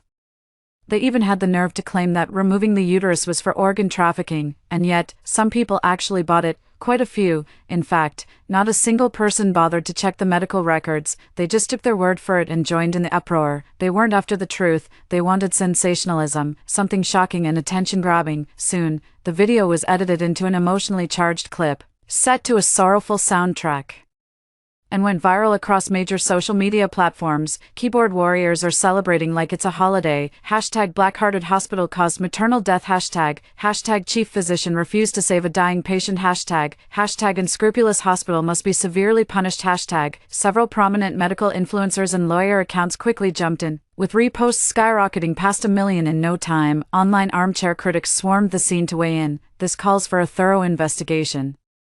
Doctors like this should have their licenses revoked. The hospital ought to pay 5 million in compensation. A doctor like this doesn't deserve to live. Deputy Director Li is under tremendous psychological pressure. Just like I was in my past life, I've arranged for her to take 2 days off and assured her that the matter will be resolved satisfactorily. Actually, with the video I have in hand, releasing it would immediately clear up the public opinion. I will definitely post it, but not right now. Li Xiaomei's family certainly deserves to be punished. Aren't these agenda-pushing influencers and toxic keyboard warriors who spread lies without knowing the truth also at fault? I won't let a single one of them get away. I spent nearly half my life savings to hire a professional legal team to monitor online discourse. I will sue every single person who shared or commented over 500 times, regardless of time or cost, to seek justice for myself and for all victims of cyberbullying. I specifically created a personal account and got it verified. I even listed my lifelong contributions and medical achievements there, but no one looked. They couldn't understand it, and they didn't care to. They dismissed everything else and fixated only on this one thing. My comment section is flooded with hateful remarks and curses. Influencers are like hyenas smelling blood, feasting on the misery of others. My personal information was doxed, and I'm being scrutinized and judged.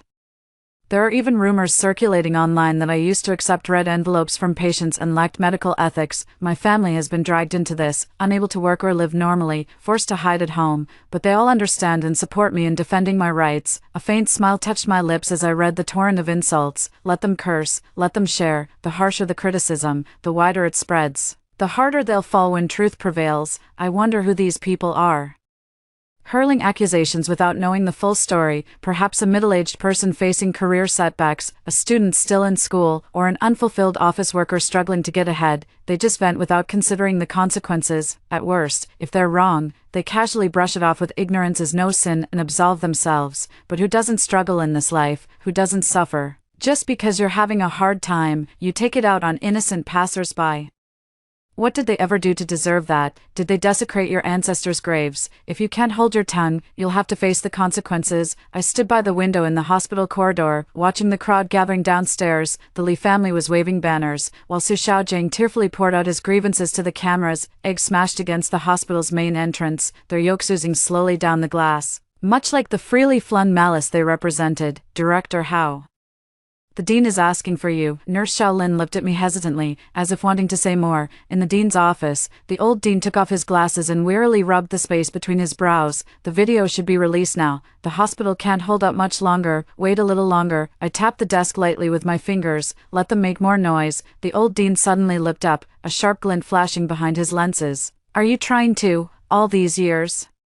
Whenever there's a medical dispute, we doctors are always forced to prove our innocence, but in the end, whether we defend ourselves or not, we end up losing badly. At best, our reputations are ruined. At worst, our lives are at risk. They've practically turned being a doctor into a high-risk profession, I said angrily. What gives them the right? Just because they have a mouth to spout nonsense. This time, I'm fighting back. I'll make the abusers pay the price. The hospital director is a doctor too, and he's just as furious. Be careful these next few days. If it's too dangerous, just let it go. There's nothing we can do about it. Society's morals are declining, and people's hearts, they've turned rotten. Not just our hospital, but many colleagues in the medical field have fallen silent, sharing a sense of collective grief and unease after this incident. My 6-year-old granddaughter, who used to look up to me and dreamed of becoming a doctor like her father and me, now says she doesn't want to anymore. The saying, "May lightning strike those who encourage others to study medicine," has shifted from an online joke to a grim reality. With a heavy heart, I walked out of my office, and patients in the hallway turned to glance at me. Those questioning or sympathetic gazes felt like invisible needles piercing my heart. Dear, how, a familiar voice made me stop in my tracks. Suwon sat in her wheelchair, cradling a healthy baby in her arms. The little one cooed and babbled in the swaddling clothes, vibrant and robust. I saved these 2 lives with my own hands. Sunlight streamed through the window, casting a warm golden glow over the scene. Suwon smiled gently. Thank you, dear, how, if it weren't for you, my child and I would have been in grave danger. You're an excellent doctor, Ms. Zhang added. Dr.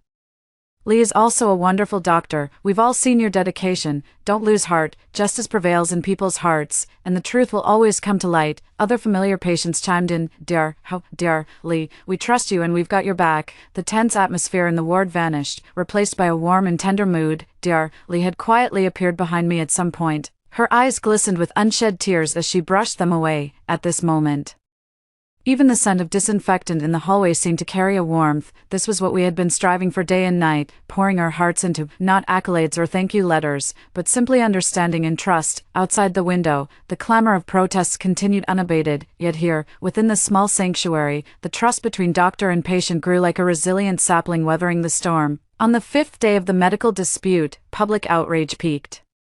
With amniotic fluid embolism dominating the top 30 search trends and ranking 50th overall, Su Xiaojing even went live, tearfully accusing the hospital to an audience that surged past 500,000 and was still climbing. My family, my wife died so unjustly. The hospital still hasn't given us any answers. They're taking advantage of us ordinary people not understanding medicine. Everyone, please share this. We must get justice.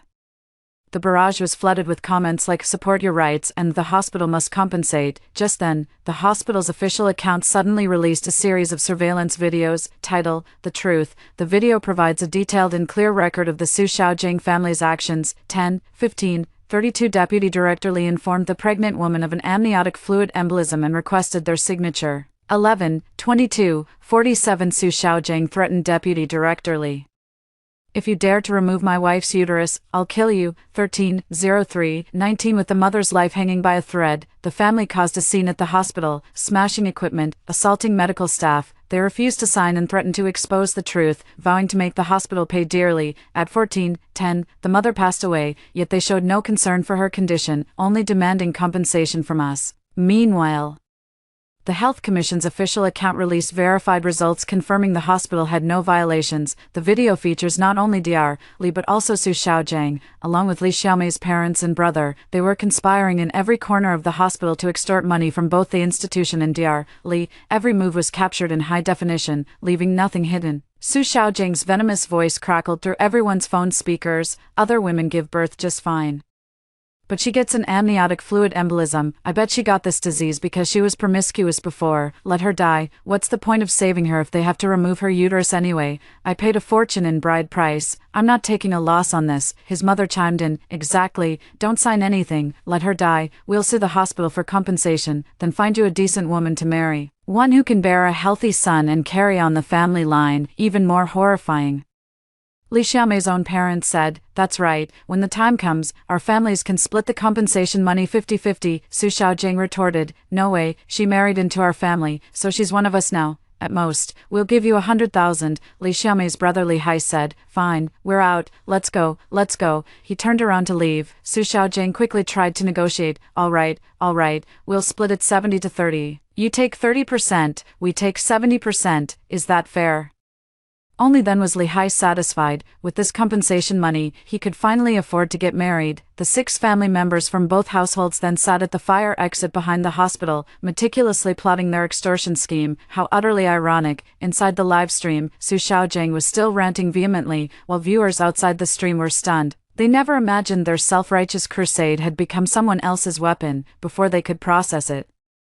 A wave of online backlash, 10 times more vicious than what they'd unleashed, came crashing down on them. The internet is going wild. Holy crap, this family is absolutely disgusting. They caused their wife's death and then tried to extort the hospital. Did those influencers take bribes? This needs a thorough investigation. In no time, #malicious medical dispute reversal instantly shot to the top of the trending list. The hospital's name was cleared. And everyone breathed a sigh of relief with their heads held high. The truth has finally come to light, but this is not enough. I then published an extensive list of all the individuals and marketing accounts that participated in the online harassment and spread of false rumors about me, Deputy Director Li, and our hospital, each with over 500 reposts or comments. Deputy Director Li, the hospital, our colleagues, industry experts, and legal representatives have all stated that they will pursue full legal accountability against everyone on the list. Dr. Li and I went to the police station to file a report. The 2 influential accounts that spread the rumors, with reposts exceeding 1 million, were taken into police custody for suspected fabrication and intentional dissemination of false information. The maximum sentence is 7 years. Instantly, the anti-cyberbullying topic skyrocketed to the top of trending searches across all platforms, but this time, people are being much more cautious with their comments, afraid that they might misdirect their criticism and face an unexpected twist. Those who had previously hurled insults at us are now living in constant fear and anxiety. My inbox is completely flooded. The comments are full of people begging for mercy, saying they were just following the crowd, apologizing to me, and pleading for me to drop the lawsuit, or else their lives will be ruined. User A: I only shared the post. I was fighting for justice. I meant well. I was just misled. Bang. User B: I didn't know the truth. My wife is about to divorce me. My family is falling apart because of this. User C: I was wrong. Please let this go. I'm still a student. My life can't be ruined like this. User D: I was about to get that job, but my employer found out and revoked the offer. I can't go on living. You're the one who killed me. Bang. I won't even acknowledge it, let alone forgive it. As the saying goes, if apologies actually worked, what would we need the police for? Do they even realize how vicious they sound when they hurl insults like that? Those vile words were typed out by them, one keystroke at a time. Do they even realize they were wrong? They didn't just post 1 or 2 messages, they spammed the feed, even orchestrating defamatory rumors that were shared over 500 times, when they were gaining followers for profit and basking in mindless praise. Did they ever consider these consequences? Even though they deleted the malicious comments after learning the truth, the words may be gone, but can the psychological harm they caused ever be erased? I've seen those words countless times in my past life. Truly, drinking ice water on a cold day, every drop chills the heart. It's unforgettable, forever etched in memory. If you feast on the suffering of others, be prepared to choke on the consequences. More lawyers are joining us, offering pro bono assistance to speak up for victims of online harassment. In the end, I sued every single one of the 559 netizens involved. Not a single one got away. If you repay injustice with kindness, what's left for those who actually deserve kindness? And the idea that the law doesn't punish the masses? Absolutely not. I'm going to see this through to the end and make it clear to everyone. No wrongdoing is too small to matter, in an expedited process. The police issued an official statement 2 weeks later. After investigation, Li Hai, Su Xiaojiang, and others have been criminally detained on suspicion of multiple charges including fraud, intimidation, intentional destruction of property, and spreading false information. Additionally, 2 involved internet influencers have been arrested for inciting online violence and accepting payment to spread rumors. Moreover, Su Xiaojiang's entire family faces not only criminal detention but also a 7.68 million yuan compensation fee for the hospital's equipment damages, declare bankruptcy outright, and we'll have your house and car forcibly auctioned off. Whatever's left, we'll chase you to the ends of the earth. This debt isn't settled until it's paid in full, even if it takes a lifetime. The whole family became social pariahs, completely ostracized and socially ruined. As for netizens and marketing accounts, the verdict is even simpler. I've got screenshots of all their statements, no investigation needed. I'll post every single court ruling on Weibo for our public shaming. The court verdict listed not only their online aliases but also their real personal information. Just as those people had said, their lives were effectively ruined from that point on, but wasn't it they themselves who brought about their own downfall? They face not only account bans and criminal detention but also owe me compensation for emotional distress. The total amount adds up to over 100 million. I used this money to establish an anti-cyberbullying fund to help every girl who has been cyberbullied or targeted by malicious rumors to defend their rights. A year later, the Su and Li families were released from prison, with criminal records and the online backlash still raging. They couldn't find jobs or a place to live, forcing them to return to their hometown. Before heading home, they had to go to the hospital to collect Li Xiaomei's body, which had been kept in the morgue for a year, for cremation, and then return to their hometown with her ashes. Their hometown was disgraced because of them. No one would accept them, not even showing up for Li Xiaomei's funeral. Only 2 families held a quiet, private service. A few days later, police issued a major case announcement. Su Xiaojiang, Li Hai, and their family of 6 were murdered at home. The suspect, surnamed Lin, has turned himself in. The murderer is Lin Xiaofeng's brother. That day, the spit Su Xiaojiang spat on Lin Xiaofeng's face directly caused her lung infection, worsened her condition, and ultimately led to her not surviving the chemotherapy. After reading the news, I was deeply unsettled for a long time. Indeed, what goes around comes around. It turned out that Lin Xiaofeng's brother had also contracted the same incurable illness. He pinned all the blame squarely on Su Xiaojiang. If he hadn't frightened his sister, she could have lived longer. If he hadn't spat and uttered that vicious curse, she wouldn't have become so depressed that her immune system weakened. It's all his fault. That night, during the wake for Li Xiaomei attended by both the Li and Su families, the enraged and extreme brother used a homemade firearm to take the lives of all 6 family members. Extreme retaliation is unacceptable. Cyberbullying is even more unacceptable. May future generations take this as a cautionary tale. May there be no cyberbullying in heaven. Story 2. In my past life, my younger sister beat me to forming a contract with the celestial 9-tailed fox using seductive arts, leaving me with nothing but a broken-tailed hybrid dark fox. Yet unexpectedly, my dark fox awakened its ancient bloodline, paving my way to power with 8 newly grown tails until I ascended as the Fox clan's matriarch, wielding supreme authority. Her 9-tailed husband carved out her heart and bones to cultivate his love tribulation. In her dying moments, consumed by resentment, she stabbed me with a poisoned dagger. Reborn on the day of the contract ceremony, I watched as my sister clung possessively to the maimed fox, sneering at me in triumph. This time, the heavens shall rain riches upon me. I couldn't be bothered with her. Turning instead toward the wolf clan's wedding procession, little did she know, in our past life, the Dark Fox's victory wasn't due to his tail, but me. Stolen tactics from the Wolf Clan. 1. A metallic taste flooded my throat. Looking down, I saw a poisoned dagger buried in my chest. The hand clutching that dagger belonged to my dying Livia. The 9-tailed celestial fox was undergoing a love tribulation, so it gouged out her heart and bones. When I rushed to save her, she turned on me with murderous intent. Her chest gaped open, blood gushing as she swayed unsteadily, yet her eyes burned with twisted delight. She bore no hatred for the fox that mutilated her, but sought my death. The irony left me speechless. Sister, think you've won. Blood-flecked laughter bubbled from her lips. You stole my dark fox, my status, yet in the end, you'll die by my hand. I clenched her wrist with a death grip, but the venom had already spread through my body, my vision flickering in and out of darkness. Not far away, the 9-tailed celestial fox watched coldly, while my obsidian fox, the 8-tailed demon lord who once swept through armies for me, stood trapped in the celestial fox's illusion, unable to reach me. I never stole anything from you. I gritted out. You chose the 9-tailed fox yourself. Shut up, she shrieked. If you hadn't seduced the obsidian fox behind my back, why would he fight so desperately for you? Our parents doted on you, the elders favored you, even Xavier only acknowledged you as his master. How is that fair? Her nails dug deep into my flesh, venomous as a serpent's fangs. I hate you. I curse you. May you suffer for eternity. Die a wretched death. Her voice cut off abruptly as her body crumpled to the ground. I staggered backward, the poison searing through my veins as my vision blurred, in my fading consciousness.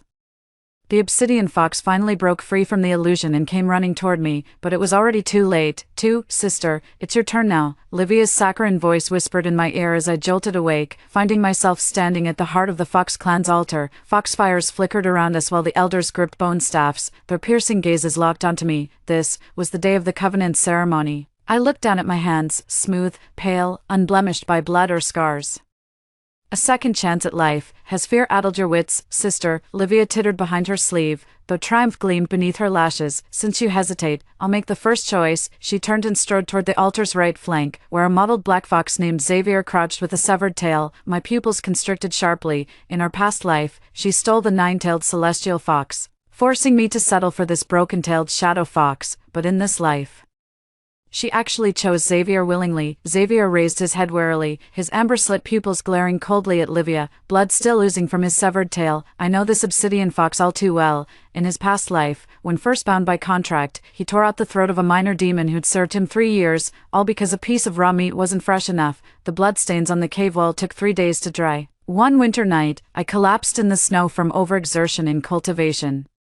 He saw it clearly, yet remained perched on the treetop, leisurely grooming his paws. He only dragged me back to his den by the tail when I was nearly frozen to death, not out of pity, but because a dead contractor would be troublesome. The most terrifying part, he's even more heartless than a nine-tailed celestial fox practicing the path of ruthlessness. When a nine-tailed fox gouges out hearts for elixirs, at least it gives Livia a clean death, but Xavier, I'll never forget what became of that traitor. It was a maid attempting to poison me. Xavier caught her just as she poured the toxin into my teacup. Xavier was basking in the sunlight, eyes still shut, when the tip of his tail suddenly coiled around her ankle. Spare me, my lord, the maid shrieked. I was forced into this. Xavier lazily lifted his eyelids, his amber-slit pupils gleaming like molten gold in the sunlight. He tilted his head at me. Kill. I shook my head. He smiled.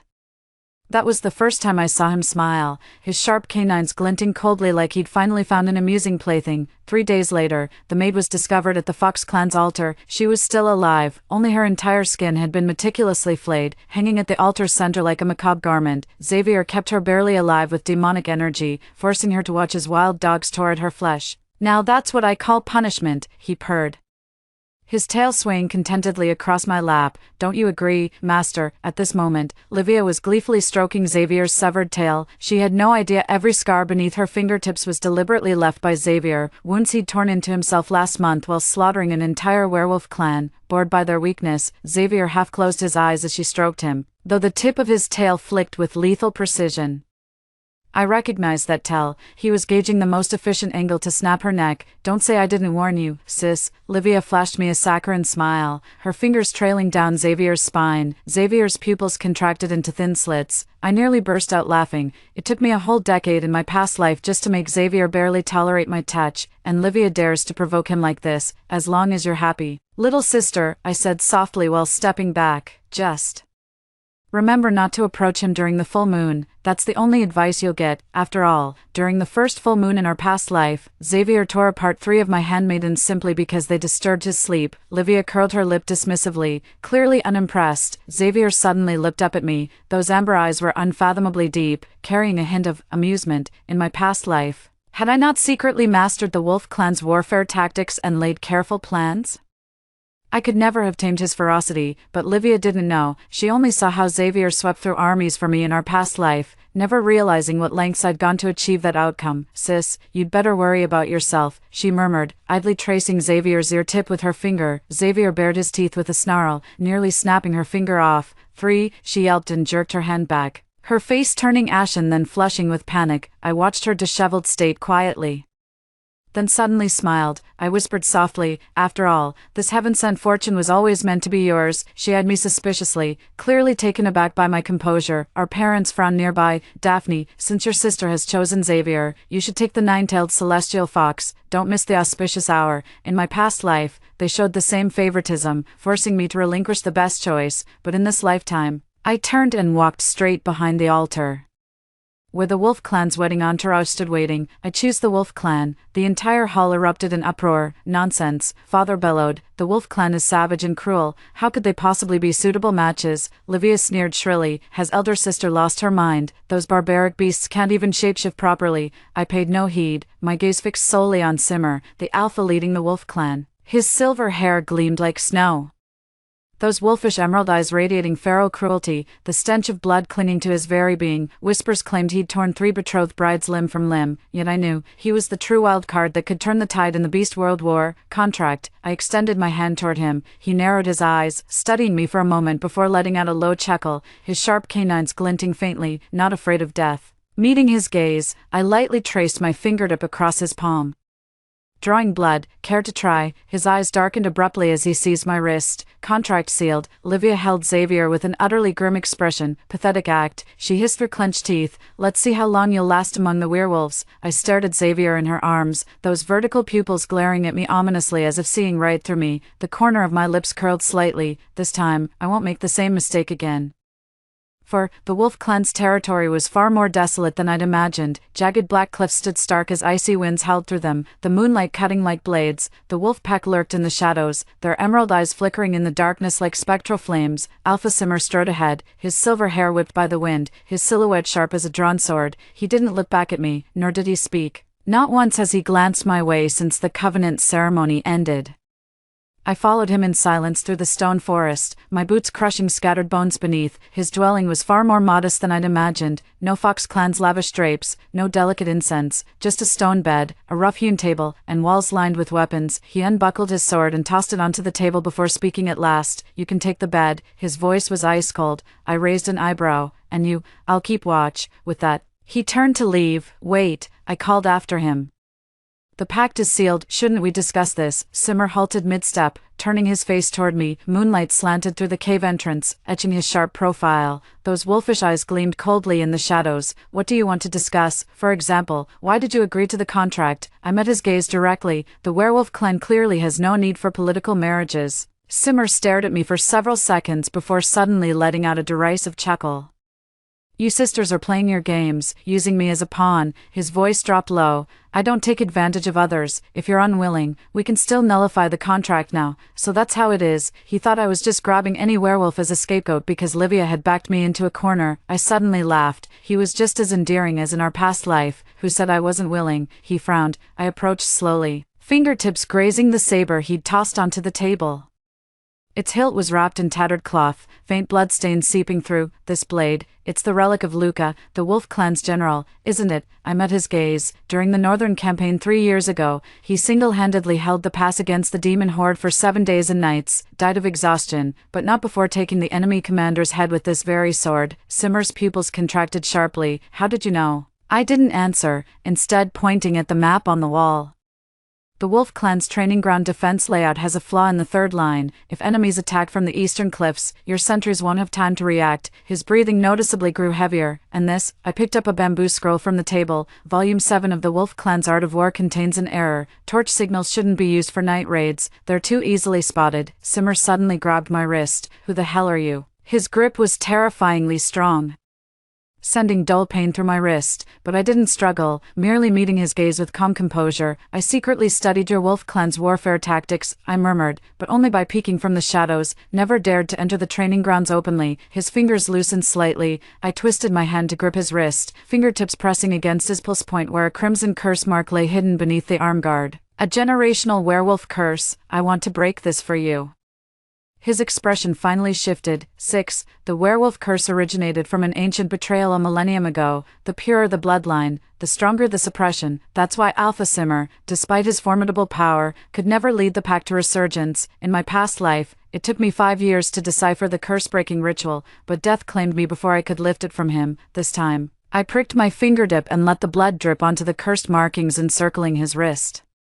By blood as the conduit, by pact as the bond, the curse marks began searing, drawing a pained grunt from Simmer as cold sweat beaded on his forehead, yet his hand remained steadfast, his gaze locked onto me with terrifying intensity. Are you certain about this? His voice came out gravelly. The moment this curse lifts, I may lose control. I chuckled. Let's give it a shot then. Before the words faded, The curse marking suddenly shattered, a tempest of demonic energy exploded like a hurricane, making the weapons in the cave violently tremble. Simmer's silver hair stirred without wind as his pupils fully contracted into vertical slits. The next instant, he slammed me against the stone wall, sharp fangs pressed against my throat, his scorching breath searing my neck. His voice dropped to a terrifying growl. "Aren't you afraid I'll tear you apart?" I tilted my head back to meet his gaze, fingertips tracing his blood-stained lips. "Can you?" He froze. 7. After the curse was lifted, Simmer's attitude toward me subtly changed. He began permitting me access to the training grounds, even personally instructing me in the Wolf Clan's combat techniques. "Raise your hand higher." He stood behind me, adjusting my stance by gripping my wrist. "Wolf blade work values raw power, not those flashy tricks of your Fox Clan." His chest pressed against my back, body heat seeping through the fabric between us. "Like this."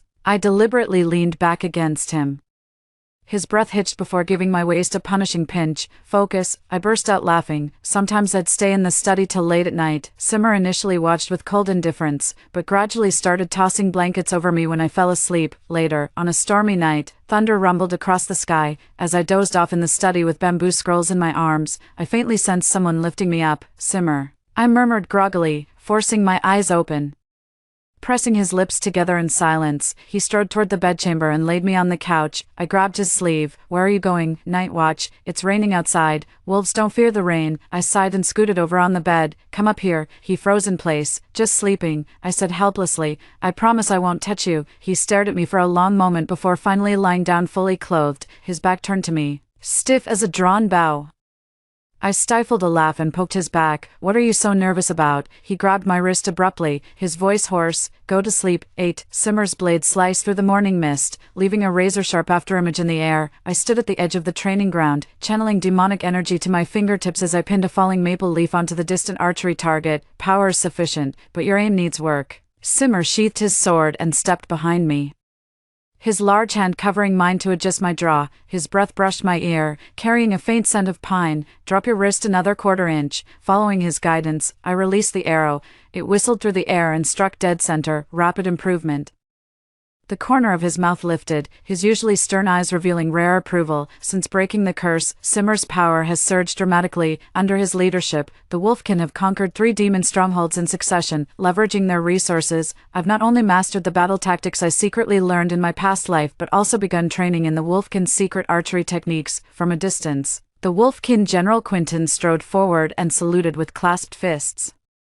"Reporting, my lord, the eastern outpost has captured a fox spirit claiming to be Lady Daphne's sister." Simmer and I exchanged glances, both our eyes flashing with wariness. When Livia was brought in by 2 Wolfkin warriors, all traces of her former haughtiness from the Covenant ceremony had vanished. Her disheveled clothes revealed wrists mottled with bruises, her once lovely face now gaunt and hollow. Only her eyes still burned with twisted jealousy. "What skillful hands you have, sister," she rasped, staring at my opulent wolfskin battle robes. "Even the infamous Wolf King bows to your taming." Simmer observed coldly from the throne. I polished my arrows with deliberate care. "How's Xavier?" and his severed tail. The word stabbed into her heart like a knife. Livia lunged at the desk, her nails digging into the wood grain. "You knew all along, didn't you, that beast would never awaken 8 tails? He drinks my blood daily. And he even—" She suddenly fell silent. Trembling all over, I lowered my gaze to conceal the coldness in my eyes. It took me a decade in my past life just to tame Xavier's ferocity. How could someone as selfish and predatory as Livia ever hope to control him? Livia suddenly turned to Simmer, her eyes glistening with tears, her voice dripping with honeyed sweetness. "Lord Wolf King, my elder sister is a master deceiver. Don't be fooled by her. She even betrayed her own blood sister." As she spoke, her fingertips trailed lightly along Simmer's arm, the Fox Clan's innate seduction magic seeping through with cloying perfume. Simmer's gaze turned glacial. He sprang to his feet with such force that the table overturned. Livia let out a startled cry, stumbling backward. "A wolf bonds for life with only one mate." Simmer's voice rumbled like thunder, laced with unshakable dominance. "Who do you think you are to lay hands on me?" Livia turned deathly pale, her lips quivering. I was just, get out." 9. The word cut through the air like an ice blade, sending a visible shudder through Livia as tears of humiliation welled up in her eyes. She whirled around to glare at me, her voice shrill. "What kind of spell have you cast on him?" I met her gaze calmly. "The loyalty of the Wolf Clan has never required enchantment." Livia's chest heaved violently, her nails digging deep into her palms as blood trickled between her fingers. She suddenly let out a venomous laugh, hissing, "Fine, splendid. Don't get cocky too soon, Daphne. She whirled around and stormed out of the tent, her retreating figure disheveled and contorted. That night, as I was studying ancient werewolf texts in the study, a wisp of foxfire drifted through the window. Xavier's voice echoed in my mind. Daphne, do you really think changing men will make you win? My pen froze mid-stroke. That worthless Livia couldn't even draw out 30% of my power. His laughter carried the scent of blood. But she hates you with a passion. What do you think she'll do next? The bamboo slip split with a crack in my hands. So he remembers his past life too? Xavier, I whispered, you're tormenting Livia just to make her hate me more, aren't you? The foxfire suddenly flared violently. You're always so clever. His voice turned icy. But clever people die the fastest. Footsteps suddenly echoed from outside the window. I swiftly extinguished the foxfire as Simmer pushed the door open. Carrying a steaming bowl of stew, Quentin bagged a snow deer. He set the bowl before me. Drink it while it's hot. I stared at the oil droplets floating on the soup's surface and suddenly asked, if Xavier attacks, what are your odds of winning? Simmer paused briefly before answering, 50-50, what if I join you? He raised his eyes to meet mine, his wolf-like pupils glinting gold in the candlelight, 70%. I scooped a spoonful of broth, the rising steam blurring my vision. That's enough. Livia never left the werewolf territory. Hidden in the shadows, she watched Simmer and me standing side by side in the training ground, her eyes burning with jealousy that threatened to consume her. Why, she muttered under her breath, her nails digging deep into the tree bark, why does she always get the best of everything? A shadow loomed silently behind her. Do you hate her? Livia whirled around to meet a pair of chilling crimson eyes. Xavier stood behind her unnoticed.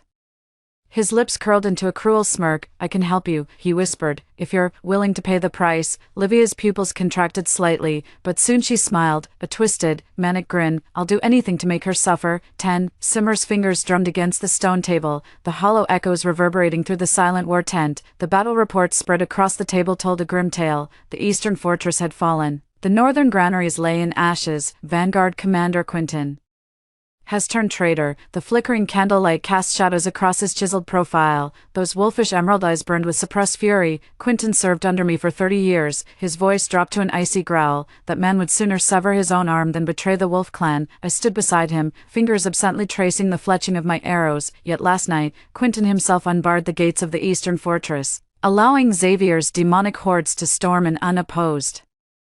Stranger still, when the wolf warriors surrounded him in fury, this iron-willed general stood weeping, howling. I couldn't control myself. A sudden commotion erupted outside the tent. My liege, the southern ridges have fallen. A blood-soaked scout staggered in. The Crimson Fox army materialized in our heartlands. Commander Qingyan, he's... Simmer sprang to his feet. Speak. The scout shut his eyes in anguish. Qingyan slaughtered his own guards with his own hands, then took his own life. A deathly silence fell over the tent. I clenched my fists until my nails bit deep into my palms. It's Livia's bewitchment. Once the Fox clan's enchantment takes root in one's mind, the victim becomes obsessively obedient to every word of the caster, even to the point of self-destruction. In her past life, she used this trick to make an entire demon tribe slaughter each other. Who'd have thought she'd now use it on the wolf clan? Simmer suddenly turned his gaze toward me. Is your sister most skilled in seduction arts? My heart skipped a beat, yet I met his gaze steadily. Yes. Can you undo it? I can, but it'll take time. I took a deep breath. Seduction spells are like poison. We must find the trigger to neutralize them. Simmer fell silent for a moment, then suddenly drew his blade and slashed his palm. Blood dripped down the steel edge. Relay my orders. His voice was cold as forged iron, effective immediately. All commanders shall stand solitary watches and avoid any object of Fox origin. Before the command could spread, rumors had already blazed through the ranks like wildfire. Did you hear?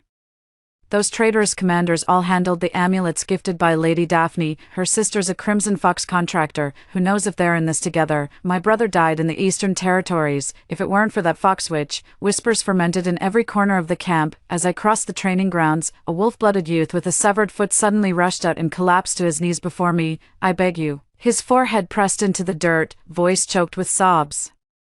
If my sister is also under charm magic, could you save her? As I bent to help him up, a sudden gust of wind howled from behind. You witch! An old she-wolf brandished a bone cleaver, shrieking, "Give me back my son's life." In that split second, a silver blur flashed. Simmer seized the crone's wrist with one hand, sending the cleaver clattering to the ground. My lord, the old she-wolf wept bitterly. My son's body is still warm in the grave, and yet you still shield this fox demon. Simmer remained motionless, yet his voice carried across the entire assembly. 3 days ago, Daphne reinforced the western border wards with me. Last night, she slew 7 of the Crimson Fox's elite guards from the Archer's Tower. His wolfish eyes swept the crowd with glacial intensity. Let any who still question her loyalty first answer to the blade in my hand. 11. In the dead of night, a wisp of foxfire drifted through my window. Livia's phantom emerged from the flames. Laughing with wicked delight, how does it feel, dear sister, to be condemned by all? She licked the blood from her fingertips. This is only the beginning. Who shall be next, I wonder, that ever-smiling strategist of yours? Or perhaps, her spectral form suddenly leaned closer, crimson lips parting like a viper's tongue. Simmer's most trusted lieutenant. I crushed the foxfire in my fist, but it was too late. Piercing wolf howls erupted from the northern camp, followed by waves of battle cries. Grabbing my longbow, I charged outside to see Lieutenant Scorch with bloodshot eyes, slaughtering our own kin in a frenzy, and there, hanging conspicuously from his waist, was the wolf-tooth jade pendant I'd gifted Simmer just yesterday. Scorch was forced to his knees, bloodied yet still grinning savagely as he lifted his head. Go on, kill me, you'll never find the other traitors. Simmer gripped his throat with one hand, voice colder than ice. You think I won't? I pressed my hand against Simmer's wrist and shook my head slightly. Kill him, and the trail goes cold. I crouched down, tilting Scorch's chin up with my fingertips, forcing him to meet my gaze. Your loyalty doesn't lie with Livia, I murmured, but with Kale, isn't that right? Scorch's pupils contracted sharply. I laughed. What a pity, your precious high priest, I whispered in his ear, enunciating each word, sold you out long ago. Scorch shuddered violently. Psychological warfare reigned supreme. Simmer and I had sensed something was off for a while, keeping a close watch on all the clans. With memories from my past life, I knew Kale was the one pulling strings behind the scenes. The moment I dropped his name, Scorch completely lost his composure. Half a quarter hour later, Scorch's mental defenses crumbled entirely. Kale said, Lord Xavier promised, he stammered, that I'd be granted ancient werewolf blood. If I could stall the main wolf forces for 3 days, Simmer sneered. Pathetic fool. I unrolled the prepared parchment before Scorch. Right, right what? Tell Kale. I pressed my finger against his bleeding wound. The Wolf King has fallen under enchantment. He'll journey alone to Dark Mist Gorge in 3 days to honor his ancestors. Scorch's eyes widened in horror. You're laying an ambush. Simmer's wolf claws pressed against his chest. Right. Or die. 12. 3 days later.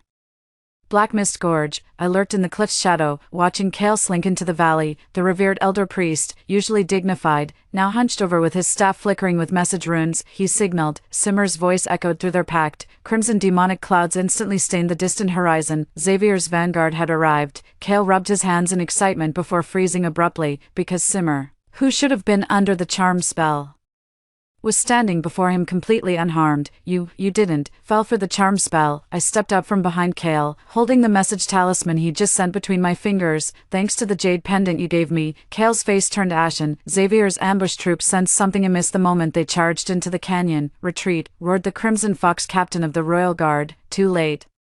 Countless wolf eyes suddenly gleamed from both cliffs as obsidian arrows rained down like a tempest. I drew my bow and sent an arrow clean through the Royal Guard's throat. Leave none alive. Simmer's blade gleamed crimson. The slaughter lasted mere minutes. When the last fox demon soldier fell, Kale collapsed to the ground, his breeches soaked through. Spare me. He crawled toward Simmer. I was forced. Simmer pressed his boot against the man's throat. Those were your exact words when you poisoned my father's meal, weren't they? Kale's expression froze. Only then did I realize this wasn't just quelling a rebellion, it was vengeance. Take him back, Simmer commanded coldly. At dawn, we'll skin him alive before the entire clan. On the march back to camp, Simmer abruptly spoke. Kale's dying words. Xavier seeks the ancient altar. My heart skipped a beat. The night wind tangled my hair as I gazed toward the Crimson Fox territory. Livia.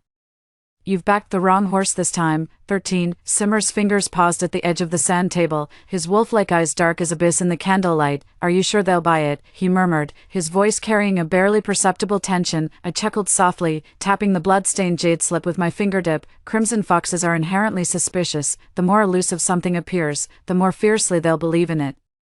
The runes engraved on the jade slip were nonsense ancient altar incantations I'd casually invented in my past life. In that previous life, Xavier failed to awaken his ancient bloodline or grow new tails, growing increasingly violent as he tormented me daily. To escape this wretched life and climb the social ladder using his influence, I deliberately blended wolf clan warfare tactics with fox tribe arcane arts, sprinkling in some ambiguous ancient phrases to fabricate a non-existent primordial altar out of thin air.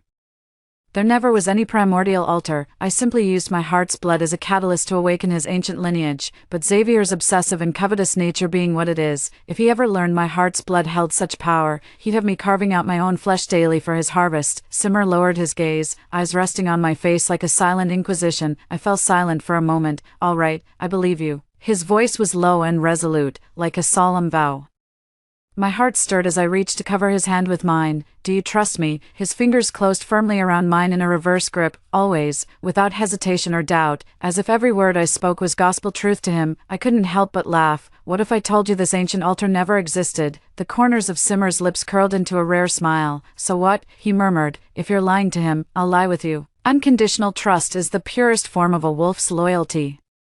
Hurried footsteps sounded outside the tent as Quentin burst through the flaps, his voice thick with restrained excitement. My liege, scouts report both the Crimson Fox and Nine-tailed Celestial Fox armies are advancing toward the abyss of fallen gods. Simmer and I exchanged glances, our eyes flashing with identical cold determination. The fish has taken the bait. 14. Livia stumbled after Xavier, her ankles torn and bloody from the demon-binding chains, since their last defeat. Her life had been hell. Xavier tormented her daily, leaving her barely clinging to life. This was nothing like the life she'd imagined. Xavier's prolonged failure to awaken his ancient bloodline, with no sign of a new tale emerging, only deepened her bewilderment. She clung to the desperate hope that Xavier might undergo a transformation after awakening his ancestral power. That's why she'd risked everything to follow him here. But her instincts screamed danger the moment they arrived. My lord. Her voice came out hoarse. Could this altar be a trap? Xavier suddenly seized her by the throat, lifting her off the ground. Do you think I'm as foolish as you? Livia writhed in agony, but her eyes widened when she glimpsed the glowing altar runes at the abyss's depths. Those markings were identical to the array I'd taught her to draw in our past life. This is the place, she rasped. This is where elder sister. Before she could finish, a snow-white fox tail lashed out, sending her flying with brutal force. How dare you lay hands on what belongs to me? The nine-tailed celestial fox descended with moonlit grace, silver hair cascading like a waterfall, eyes brimming with glacial fury. Xavier's crimson pupils contracted sharply. Two peerless demons hovered in midair, their monstrous auras shattering boulders in the abyss below, yet the true lethal intent lurked within the cliffside shadows. Simmer drew his bowstring taut, arrowhead aimed straight at the nine-tailed celestial fox's back. Let them fight. I gripped his wrist. We'll strike after one falls. 15. Livia collapsed onto the rubble, helplessly watching the two great demons tear into each other. Xavier stood drenched in blood, his crimson fox tails whipping like raging flames, each lash sending waves of scorching heat. He lunged at the nine-tailed celestial fox with claws aimed for the throat, only to be swatted away by a tail strike. Slamming hard into the cliffside, the celestial fox fared no better. His silver fur was charred black, blood trickling from his mouth, yet he sneered while weaving hand seals. Frost spread from his feet, instantly encasing half of Xavier's body in ice. Is that all you've got? The nine-tailed celestial fox sneered. With a furious roar, Xavier shattered the ice and sank his fangs into the fox's shoulder. Blood sprayed as the two titanic demons tumbled in a frenzy of claws and fangs, their demonic energies clashing in blinding explosions of light. In the end, both lay exhausted in a pool of their own blood, completely spent. Xavier lay broken, his tail severed and breath ragged. The nine-tailed fox slumped with a caved-in chest, too weak to even stand. Livia trembled as she crawled toward Xavier, only for him to seize her throat. Worthless, he rasped. This is all your fault. And in the distance, my arrow found its mark, aimed straight between their brows. The arrow whistled through the air, piercing Xavier's heart with deadly precision. His body jolted as he stared at the arrowhead protruding from his chest, crimson pupils contracting violently before lifting his gaze in disbelief, finally spotting Simmer and me standing atop the cliff. Daphne, he coughed up blood, his voice grating like gravel. Why? I descended the cliff slowly, watching his fading pupils with icy detachment. You're asking me why? Xavier's fingers clawed deep into the earth as he struggled to rise. I treated you well, and you betrayed me. Treated me well, I chuckled darkly. In our past life, you slaughtered half my personal guard just to test my loyalty. This time, you tortured Livia beyond recognition to force out that so-called ancient altar, for both public and private reasons. I can't let you live. You were never fit to rule. His expression shifted suddenly, as if finally understanding. The altar, it was fake. There never was any ancient altar. I looked down at him coldly. What awakened your 8 tails was merely my own creation, an array fueled by my heart's blood. Xavier's expression froze. Just then, Livia suddenly shrieked from the side. You've been reborn too? Staggering to her feet, her face covered in blood but eyes burning with manic hatred, she screamed. Why, how can you still win in this second life? Why does every good thing always fall into your lap? Her fingers stealthily reached for the dagger hidden in her sleeve, the very same one she'd used to kill me in our previous life. Sister, she laughed hysterically, tears mingling with blood as they streamed down her face. In this life, my arrow was faster. The instant the shaft pierced her throat, her eyes widened in disbelief, as though she couldn't fathom dying by my hand yet again. This lifetime, I said calmly, lowering my bow. I won't give you another chance to kill me. Because in this life, I have someone who matters more to me. Behind me, Simmer's hand came to rest gently on my shoulder. His palm was warm, like a silent promise. He'd overheard my conversation about rebirth, yet never questioned me or showed the slightest doubt. Xavier watched the scene unfold, then let out a low chuckle tinged with self-mockery. So that's how it is, Daff. Before he could finish, his body began dissolving into crimson embers, scattering piece by piece into the wind. 16. With Xavier's fall and the demise of the nine-tailed celestial fox, the Fox clan was left leaderless. I stood atop the Fox clan's altar, Simmer at my side, with the wolf army arrayed behind us as a sea of beast folk bowed in submission. From this day forth, my voice carried across the land. The Fox and Wolf clans shall rule the beast realm together. Those who defy us shall know no mercy. Simmer's hand rested at my waist, his grip steady and commanding. He needed no words. Every beast folk understood the silent threat. Behind me stood the wolf's deadliest blade. In this lifetime, I've attained both power and the perfect man. Extra 1. Morning awakening. At dawn's first light, I rolled over half asleep, my fingertips brushing against a warm expanse of chest, but it was already too late. I deliberately snuggled closer into his arms, my fingers tracing restless patterns across his abs. How could I possibly sleep with the Wolf King himself warming my bed? He seized my wrist, his voice husky. Don't. 2. Training grounds. The Wolf Clan warriors were drilling when I drew my bow and pierced the bullseye 100 meters away. Simmer stood behind me, suddenly adjusting my stance. Drop your wrist another inch. His chest pressed against my back, his pine-scented breath brushing my earlobe. I deliberately leaned back further, like this. His Adam's apple bobbed before he finally murmured, Focus. 3. Study. Late at night, I slumped over my desk reviewing memorials, eyelids heavy with exhaustion. Simmer pushed the door open, carrying a steaming bowl of broth. Drink this before sleeping. I lazily reached out my hand. Feed me. He frowned but still brought a spoonful to my lips. After taking a sip, I suddenly whispered in his ear.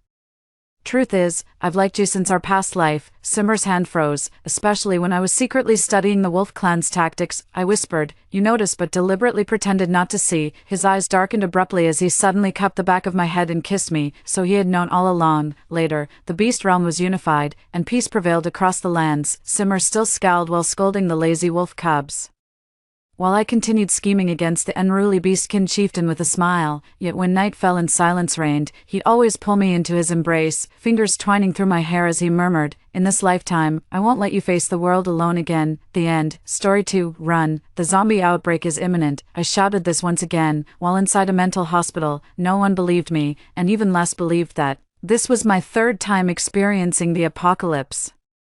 The weather was humid and stiflingly hot, the sun blazing overhead. Despite having an umbrella, my back was still soaked with sweat. I checked the time on my phone. It was June 18th. I had been fired on the 10th. Being fired initially felt great, as if the song Good Days was on the tip of my tongue, but after a few days at home, I started to feel lost. Without a job, there was no money, and without money, there was no food, so I had to start job hunting again. But it wasn't as easy as I had imagined. I wish the world would just end. I don't want to work anymore. Run. That person has turned. A commotion broke out among the crowd, and a wave of people surged towards me. I stumbled and fell, dropping my umbrella to the side. Just as I was about to get up, a person with a strange gait approached me. It was only when he got closer that I noticed his eyes were filled with bloodshot veins. His pupils were tiny, and his gaze was unfocused as he stared straight ahead. His hands were curled like claws. One thought dominated my mind. This is bad. I need to run. I hurriedly stood up, but suddenly another person with a similarly eerie demeanor appeared in front of me, his mouth dripping with fresh blood. He grabbed my shoulder and fiercely bit into my neck. No, I suddenly sat up in bed, feeling my neck carefully. There were no wounds. I took a deep breath, relieved it was just a dream. But it felt alarmingly real. I opened the curtains. The sun was shining brightly, and the sky was a shade of blue I had never seen before, pristine like a computer desktop wallpaper. I looked at the time. It was already noon. It had been a long time since I slept in this damn job, but from now on, I could sleep whenever I wanted, play games whenever I wanted, because just yesterday, I was fired. With the severance package, I thought I could live carefree for a while. I grabbed my iPad. planning to binge watch some shows in bed. This was the life I had always dreamed of, waking up naturally and then watching shows and playing games, a truly heavenly life. But the scene of being bitten by a zombie lingered in my mind, impossible to shake off. It felt too real, as if I had actually experienced it. Watching shows didn't feel as good anymore. I began to think, if a zombie apocalypse really did happen, how would I survive? Supplies would definitely be the most important. I lost interest in the show, quickly washed up, and left the house, finding myself unconsciously at the supermarket, as if guided by some unseen force. Since I was already there, and after having such a bizarre dream, buying some food didn't seem like a bad idea. Fresh vegetables don't keep well, so I bought only a little, enough for a week or two, and my fridge wasn't that big anyway. Meat could be frozen and kept for a long time. So I bought some. I stocked up on rice, flour, and oil, as they have a long shelf life. I also bought a lot of frozen food. Instant food was essential. It lasted the longest. After filling 2 shopping carts, I finally left the supermarket satisfied. Driving home, I still felt a bit ridiculous for buying so much because of a dream, but it didn't matter. Even if there were no zombies, I could still finish all the food myself. After stocking up on supplies, I spent the next few days without stepping outside.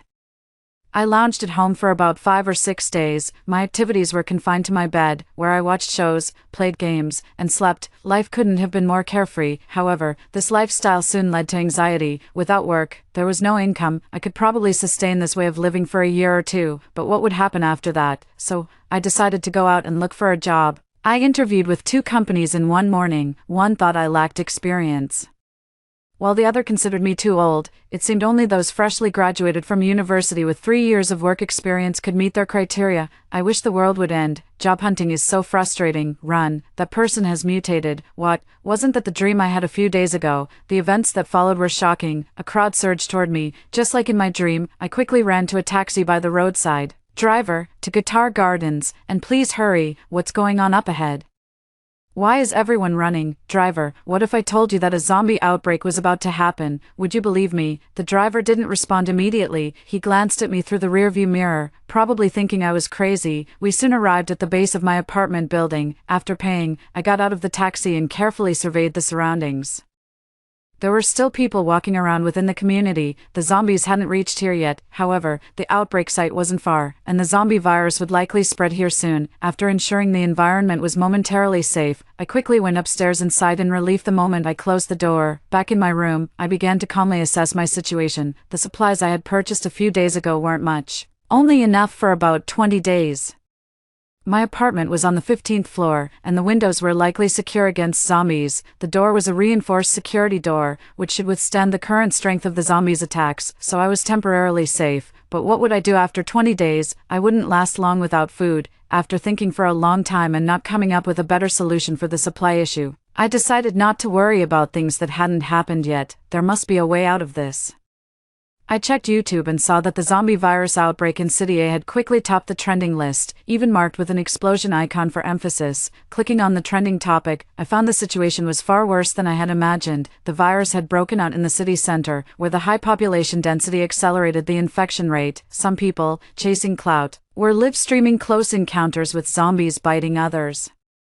One moment they were cheering with double taps on the screen, the next, their heads were being blown off by zombies. Suddenly, I heard a commotion outside the window. Looking down, I saw zombies indeed. People who had been walking around the complex were now in disarray, dodging zombies coming from all directions. Some were lucky enough to evade the zombies and ran up to their apartments, inadvertently leading the zombies inside, while others were attacked at the ground level and mutated into zombies themselves, spreading the attack. The screams echoing from all directions made me very uncomfortable. I closed the window and suddenly remembered the dream I had that morning. It was eerily accurate, even the timing was identical. Was it a prophetic dream, or had I actually experienced it? At that moment, my mind was as muddled as a mess. Unable to distinguish between reality and the dream, I opened the fridge, took out some meat and vegetables I had prepared earlier, and decided to make a hot pot. For now, I would cease pondering whether this was reality or just a dream. After washing the prepared vegetables and placing them on plates, I set everything on the dining table. I took out a pot I rarely used, got everything ready, turned on the switch, and the pot quickly heated up. Steam rose warmly, swirling under the lamp above the table,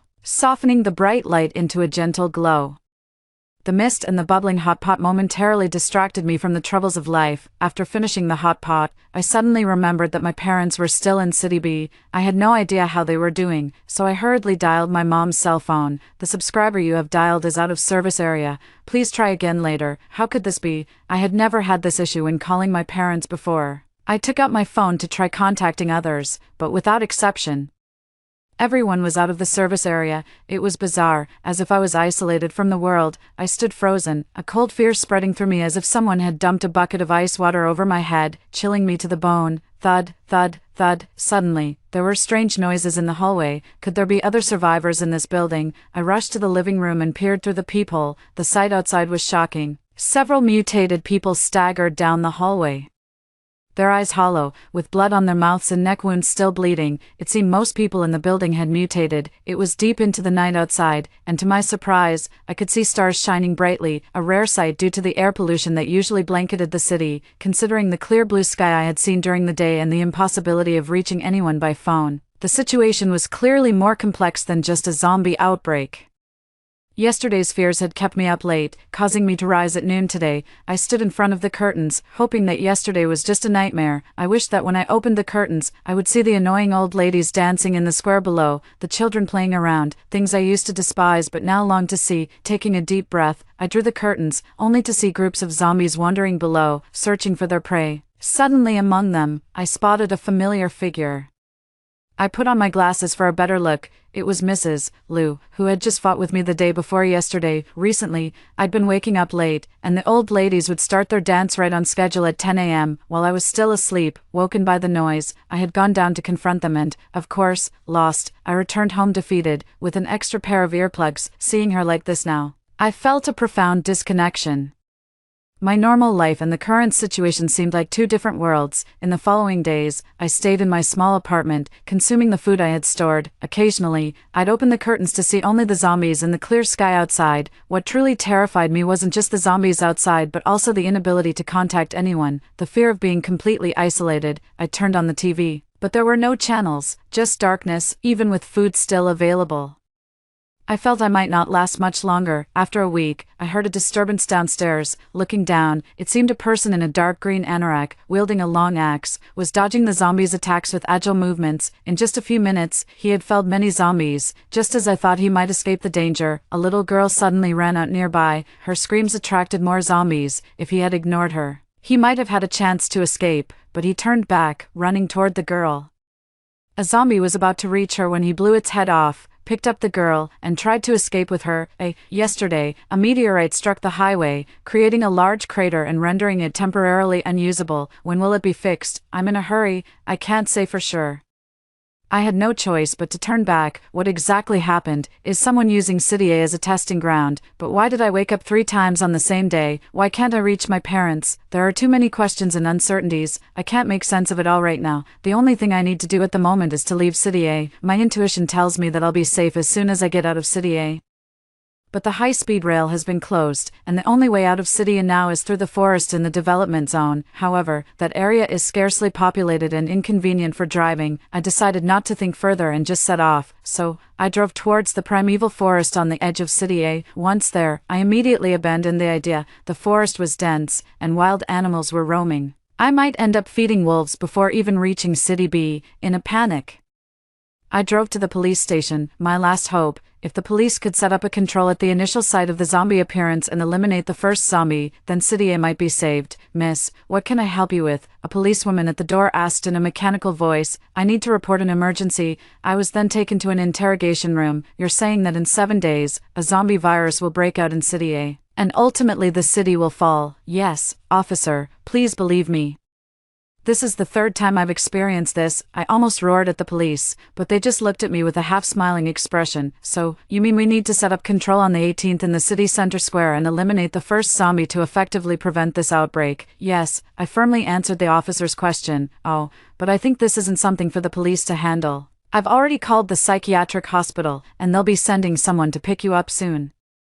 We need to assess your mental state. You all think I'm crazy, don't you? I'm telling you I'm not crazy. I've gone through this 3 times. The first time I was unprepared and got bitten as soon as it broke out. The second time, I bought some supplies and hid at home, only to starve to death. This is the 3rd time. What do I have to say for you to believe me? I couldn't hold back any longer and yelled hysterically at the police. Just then, the door opened, and 2 people in white coats, who seemed to be doctors from the psychiatric hospital, entered. "Hello, ma'am. Please come with us to the hospital for further verification of your mental state. If there's nothing wrong, you'll be able to go home soon. I've told you I'm not crazy. What I'm saying is true. Why won't you believe me?" But no one listened to me as they escorted me into the vehicle. The psychiatric hospital in City A specializes in mental health. I've told you I'm not sick. What I'm saying is true.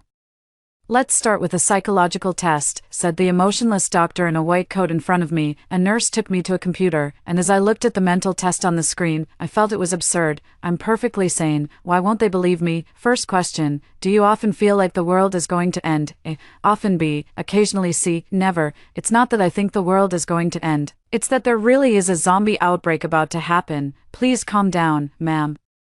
The nurse said, "Get the doctor here. I want to be discharged immediately. If you don't believe me, I'll have to save myself." The nurse took me to the doctor's office. "What will it take for you to let me go? We need to confirm your diagnosis and proceed with the appropriate treatment. Of course, we will also contact your family." "Fine, I'm sick. Quickly contact your family." They told me I couldn't even reach my own parents. If they could help me contact them, at least that would be something gained. "We've just contacted them. They agreed to your treatment and have even sent the necessary funds." "What? You're lying. I've called them many times, and they aren't in the server area. And where did you get my parents' contact information? You must all be scammers. Someone is definitely out to get me." At this point, it's preliminarily confirmed that the patient suffers from persecutory delusions. The doctor in front of me whispered to the intern beside him, who was busily jotting down notes in the medical record. "Medical record? What illness do I have that needs a medical record?" I suddenly stood up from the chair, seized the medical record from the intern's hands, and tore it into pieces, throwing them in the doctor's face. "I've told you several times I'm not sick. Let me go home. Quickly call security. The patient is likely suffering from persecutory delusions and shows signs of violent behavior. All I did was tear up a piece of paper, and now you say I have a tendency for violence. Then I must teach you what real violence looks like." As I thought this, my fist already landed on his face, knocking his glasses askew. Unfortunately, the security arrived too quickly, and I couldn't land a few more punches. By then, the security had stormed into the consultation room and quickly restrained me. "Take her to a solitary room and keep her away from other patients. I'm not sick. You are the ones who are sick." I struggled in pain, but no one listened to my defense. In their eyes, I was now a mental patient. I was locked in a room that resembled a jail cell, constantly monitored, and they routinely brought me food and medicine. After a few days, I gave up any hope of leaving. Today was the 18th. The zombie outbreak was imminent. Soon, they would realize everything I said was true. But it was too late for regrets. They would all turn into zombies. After lunch, I quietly lay in bed. According to the timing of the previous cycles, zombies had already erupted in the city center, being just 2 or 3 kilometers from there. My prophecy was about to come true soon. Outside, a commotion arose, followed by the sound of shattering bottles and people's screams. A nurse ran past my door, chased by a zombie. Soon after, the nurse was tackled to the ground and turned into a zombie. I watched all this quietly. The doctor who had diagnosed me earlier ran to my door, pleading for me to let him in. "Aren't you afraid to stay with someone who has persecutory delusions and a tendency for violence?" I coldly stated. "Please, I beg you, let me in. I'm the one who is mentally ill, not you," the doctor desperately pleaded, but I did not open the door. The zombies' growls, people's screams, and the doctor's pleas filled my ears. This was the worst cycle I had ever experienced. The doctor's voice attracted many zombies. After the doctor was infected, my door was surrounded by groups of zombies, some dressed in patients' clothes and others in doctor's attire. They continuously banged on the door, their eyes bloodshot and lifeless, yet fixated on their prey, me. The door was soon breached, and they charged at me. I closed my eyes, ready to face the next cycle, but this time, when I woke up, I wasn't in my room. It was a place engulfed in darkness except for me. There was no sound, no visuals, just pure darkness. In this darkness, I saw a green number flickering, 1001, then countless 1001s appeared and floated around me. 1001, what does that mean? Suddenly, these countless 1001s disintegrated into numerous ones and zeros rushing towards me. I covered my eyes with my hands, but strangely, I felt nothing. Gradually, I lowered my hands, and these data passed through my body without causing any physical harm. I stretched out my hand in front of me, and a few numbers passed through my palm, then disappeared into the endless darkness. The numbers glowing green quickly faded away, and the space returned to darkness. What's happening? Has my cycle ended? Am I never going to wake up again, or have I turned into a zombie? Paid node, 8. I don't know how long I was in that darkness, but suddenly there was a glimmer of light, followed by a burst of sunlight. When I opened my eyes again, I found myself in my room. I turned on my phone, and the screen showed, June 11th, 2022. Thinking back on my last cycle, I sighed. What I can confirm now is, 1. I'm trapped in City A and can't get out. 2. I can't contact anyone else. I have to rely on myself. 3. Don't talk about the zombie thing with anyone. No one will believe me. It seems that this time I must rely on my own strength, strive to survive, and find a way to break the cycle. But that number, 1001, it keeps haunting me. Could it be a clue to escape the cycle? With my previous experience, this time I headed straight for the wholesale market. 100 barrels of water, please deliver to this address. Besides water, I also bought a lot of food and a freezer to store more meat and frozen food. I bought 100 pounds of various meats, some long-lasting root vegetables, and a variety of frozen foods, which should be fine to eat for half a year. It was late at night by the time I got all these items home. I gave the delivery guy some extra money, hoping he wouldn't talk about how much food and water I had bought. Back home, there were still a pile of things waiting for me. I stacked the bottled water in the living room and cut the meat into pieces for easy access later. I stored the long-lasting vegetables in the pantry and the fresh ones in the refrigerator. The freezable vegetables were also put in the freezer. I was busy all night until the early morning when I finally finished. The next day, I got up early as there was a lot more to do. I opened the curtains, and the ladies downstairs hadn't started their square dancing yet. I went back to the wholesale market to buy food. This time, I bought some rice, noodles, instant noodles, and various kinds of ready meals, since most of the people who buy here own supermarkets. My large purchase didn't attract much attention. After the delivery guy helped move everything upstairs, I started sorting. These were all items that could be stored for a long time, so I put them in the pantry. I was so hungry my stomach was growling. I went to the kitchen to whip up something quick. I looked up and saw the spices in the cabinet. Right, I needed to buy some spices, otherwise, the food would be tasteless and hard to eat. So, after eating, I went back to the wholesale market in the afternoon to buy some commonly used spices. I bought dozens of bags of salt, MSG, chicken stock powder, soy sauce, dark soy sauce, and other common spices. I also bought some curry powder, spicy hot pot seasoning, and water-boiled fish seasoning. My cooking skills are limited, so I rely on spices. When I got home, I busied myself in the kitchen again. After arranging all the spices, it was late at night again, lying in bed. I pondered what else I needed to prepare. Weapons. I needed some self-defense weapons, drones that might be useful in critical moments, and solar panels. The more I thought, the more things I needed to prepare. I took out my phone and noted everything in the memo. With that, I fell asleep holding my phone. When I woke up and checked my phone, it was June 16th, 2022. The zombie outbreak is due on the 18th, and I only have 2 days left to prepare. I'm not very knowledgeable about self-defense weapons, so I just bought a military shovel and a long-handled axe. It seems that the man in the green jacket I saw during the second loop was carrying this type of axe. I put these items in the trunk of my car and headed to the mall to pick up some electronics. Apart from a drone and solar panels, I bought an extra phone to use as a backup. The day quickly arrived. It was the 18th, and I found myself back at the square where the zombie outbreak occurred. I needed to confirm that this was indeed the epicenter to prove that I was trapped in a repeating cycle, and that each cycle was exactly the same. Suddenly, there was a commotion in the crowd, and soon I saw those familiar, dead fish-like eyes. I hopped into a taxi parked at the roadside and said, "Driver, to Guitar Community, and please hurry, what's going on up ahead?"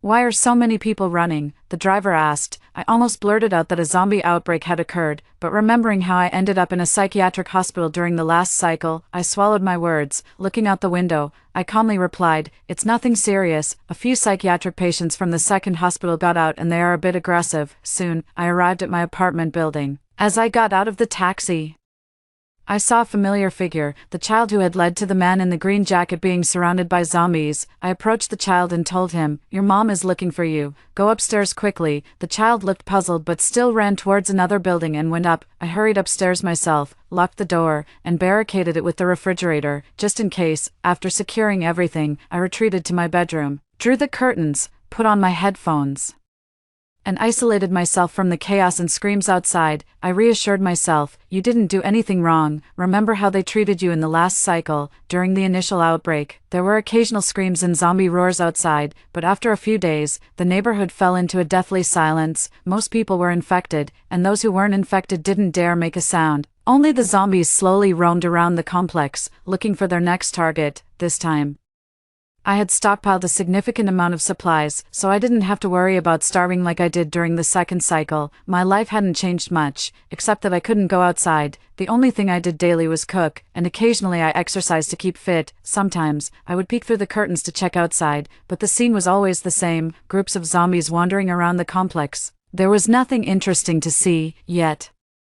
I always felt that the sky looked unusually blue, unnaturally so, but then again, who would have thought that zombies would ever be a part of the real world? Just when I thought my life would continue in this quiet manner, something bizarre happened. I was in the bathroom, and just as I was finishing up, I realized there was no toilet paper, although I was the only person in the house. The thought of having to fetch toilet paper with my pants down was embarrassing. What if, just hypothetically, someone saw me through a telescope? Wouldn't I become a laughingstock? If only I had the ability to instantly move items, that would be perfect. As I pondered this, I looked up and suddenly, a roll of toilet paper appeared in front of me. However, having been through many extraordinary experiences, even being admitted to a psychiatric ward, I was no longer too shocked by bizarre occurrences. After finishing in the bathroom, I started testing this newfound ability, lying in my bedroom. I thought how nice it would be if the juice from the fridge could appear in my hand. Just a second after the thought crossed my mind, a bottle of juice appeared in my hand. This ability was quite useful. Could this ability only be applied to objects? I thought about appearing in the living room, but when I opened my eyes, I was still lying on my bedroom bed. It seems it didn't work on people, for now. This ability saved me a lot of effort in fetching items. Other than that, I haven't found anything more valuable. Bored out of my mind, I lay on my bed, realizing that half a month had already passed. Moans of zombies came from outside. Someone must have passed by. Could it be the man in the green parka? I opened the window and looked down. There was indeed a man, but he was wearing a black parka and wielding a long-handled axe against the zombies. I wasn't sure if he was alone. I took out my drone, turned on the camera, and flew it down. I saw that familiar face. It was indeed the man who had worn the green parka before. I recalled from the previous cycles, the words each person said to me and the outbreak locations of the zombies were always the same. The only changes were my actions within the cycle, so this man could possibly be experiencing the loop just like me. I wanted to save him. Finding someone like me might lead to breaking the cycle. And judging by how he saved that little girl last time, he wasn't a bad person. He was surrounded by zombies, evidently struggling to keep up with their onslaught. I attached my phone to the drone, flew it in the opposite direction, and played a song at maximum volume to draw the zombies' attention. It worked. The zombies encircling him were lured by the music towards the drone, reducing the pressure on him. Gradually, I managed to divert all nearby zombies elsewhere. He planned to leave the neighborhood. I quickly turned off the music on the drone and flew it in front of him, texting him from my phone to the one attached to the drone, hoping he would see it. I can take you to a safe place that isn't lacking in supplies. Follow me. Then, I led him to my building, which now had few active zombies left. They had been drawn away by the song. Seeing him at the doorway, I hurried to open the door and let him in. After sharing my experiences of the loops, he asked, "You've been through 4 cycles, I've only been through 2. This is my second." "Yes. So why don't you stock up on supplies and stay in a safe place, just as you think hoarding supplies and staying safe might help escape the loop? I believe we need to seek out clues and not just wait to die. By the way, what's your name? I should introduce myself. I'm Ava." "I'm William." We talked for a long time. I shared my bizarre observations, including my repeated attempts to leave City A, all thwarted for various reasons, and the weather, which he had also noticed recently. The weather had felt surreal, almost like a movie set backdrop. A wild guess was forming. "Truman Show," he continued. "Do you think we're like Truman, trapped in a massive movie set?" "Yes. How else can we explain not being able to leave City A, and this unreal weather? But how is the loop achieved? And what about those who turn into zombies?" I choked up. Indeed, it was another inexplicable phenomenon. Maybe they are actors. That's impossible. I've had close encounters with them in both cycles, and my axe definitely took them down. They are not actors. Once again, we were at an impasse. Our speculations couldn't fully explain the situation, which was far more complex than we imagined. Perhaps someone was conducting an experiment involving zombies in City A, but what was the purpose of the experiment, and why were we able to enter into these cycles? Suddenly, my phone screen lit up. I received a mysterious message. Want to return to normal life? Come to the White Tower. The White Tower is one of the landmark buildings in the city. In reality, it's a church, but people are accustomed to referring to it as the White Tower. The White Tower. Does it have something to do with 1001? I looked up at William and caught his gaze. Did you also receive the text? William asked. Yes. What do you think? Should we go? Yes. This is our only hope. William lowered his head and scrutinized the message on his phone. The message was from the number 666, which isn't a normal number. It's probably a virtual number used to prevent the sender's real identity from being traced. Just a message from a virtual number. Do you think it's more likely a trap or a hope? Whether it's hope or a trap, we'll only know if we go. I had planned to just stay at home, waiting for government rescue, but William's words shook my resolve. I've tried waiting at home for rescue before, but all I met was death. After the last zombie outbreak, I survived only about half a month with no signs of government aid. What about this time? Wait a month, a year. Will someone really come to rescue us, especially since City A was already sealed off during the non-outbreak times? I'll go to the White Tower with you. William looked at me, surprised. It's dangerous. Are you sure you want to come with me? I won't be a burden. As I spoke, I thought of the military shovel, and the next second, it appeared in my hand. Maybe you'll find me useful too. Also, I remembered something strange that happened just before my fourth cycle started. William looked puzzled, so I explained everything about the darkness and the number 1001 that I encountered before the fourth cycle began. 1001, maybe it's coordinates, or it has some connection to the White Tower. William fetched some paper and a pen, and wrote down 1001, then he wrote down, *****X, I might know what 1001 means. What does it mean? Look, William pointed to the markings he just drew on the paper. The Morse code for 1001 is *****, which in letters is XX. Does that relate to the White Tower? It might. I once used a drone to take an aerial photo of the White Tower, and it resembles this letter. The thick fog of mystery seemed to be clearing away, and just one more step forward might reveal the truth waiting for us. It was getting late today, so we decided to set out tomorrow. After planning overnight, we decided to take the shortest route to the White Tower, despite it passing through densely populated areas where zombies might be more prevalent. Fortunately, my car was still parked downstairs. If we could drive, the 100 kilometers could be covered in at most 2 hours. Whether it's a trap or hope, we would find an answer. Before opening the door, I deployed the drone to carefully observe the zombies in and around the building. We were lucky, there were no zombies inside the building, and only a few scattered around the car, which could be easily handled. I planned to use the drone to lure the zombies elsewhere, and once we were in the car, I'd retrieve the drone, although there were no zombies in the building.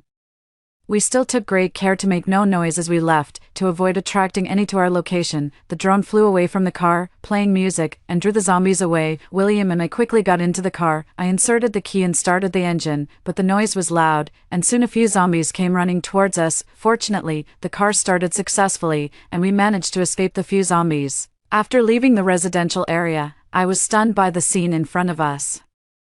Showed us the message he had received, which was the same as ours. It instructed him to head to the White Building for safety. His skepticism was palpable, but given the dire circumstances, he had decided to take the risk and seek refuge here. Everywhere we looked, there were zombies. The city had lost its former vibrancy and bustle. Broken road signs obstructed the middle of the streets, which were stained with numerous blood marks. Many cars remained abandoned.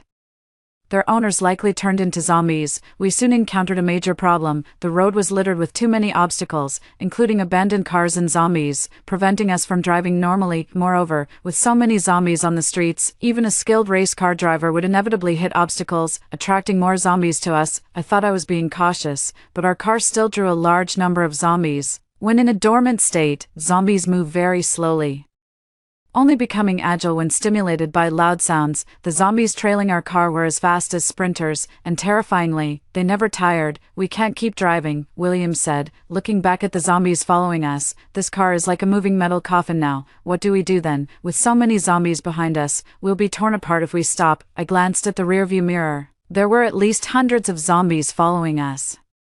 A sight so overwhelming that it would have made me faint if it had been my first encounter with such a scene. William looked ahead and after a moment of silence, he said, "Let's speed up. See that building ahead with the open windows? We'll stop the car and jump into it, then close the window. The only problem is..." "What's the problem?" "There might be zombies inside that building too, but hopefully not as many." As we spoke, zombies gradually approached the car window. I quickly accelerated.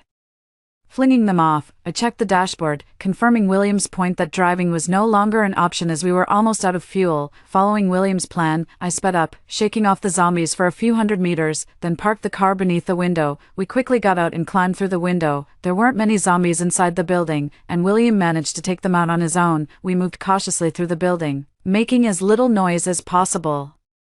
The building was very quiet, with only our breathing audible. Suddenly, both William and I stopped walking, holding our breath. The building echoed with a slow, irregular tapping sound that occasionally stopped. There were still living people in this building. We followed the sound to a conference room, where it grew louder. William pushed the door, which was locked from the inside. The person inside seemed to realize someone was at the door. As we heard the sound of a chair moving, "We're human.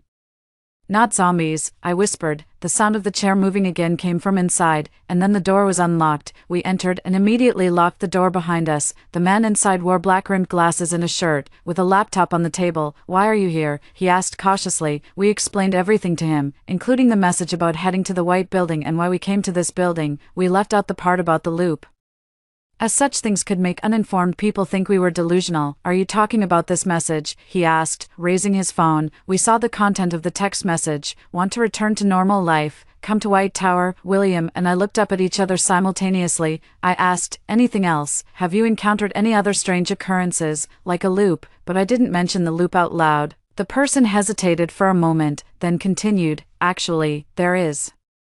You might not believe it, but this is the third time I've experienced it. At first, I thought it was a dream within a dream, but now I realize that's not the case." "We believe you. We've been through it many times ourselves." William finally spoke. "Really?" The person's eyes lit up, as if they had finally found someone of their kind. "I told my colleagues about it, and they all thought I was either insane or watched too many dramas. So I thought it might really be just a dream." "Oh, right. You can just call me Glasses." Afterward, Glasses shared with us the information and speculations he had gathered. Before us, he had actually encountered others who had been through the loop, but he hadn't believed in the loop at that time. However, after their third loop, he never saw them again. Glasses thought it might be a parallel world, and maybe in some future loop, he could meet them again. Of course, it would be better if they could end the loop successfully this time. Grumble, grumble.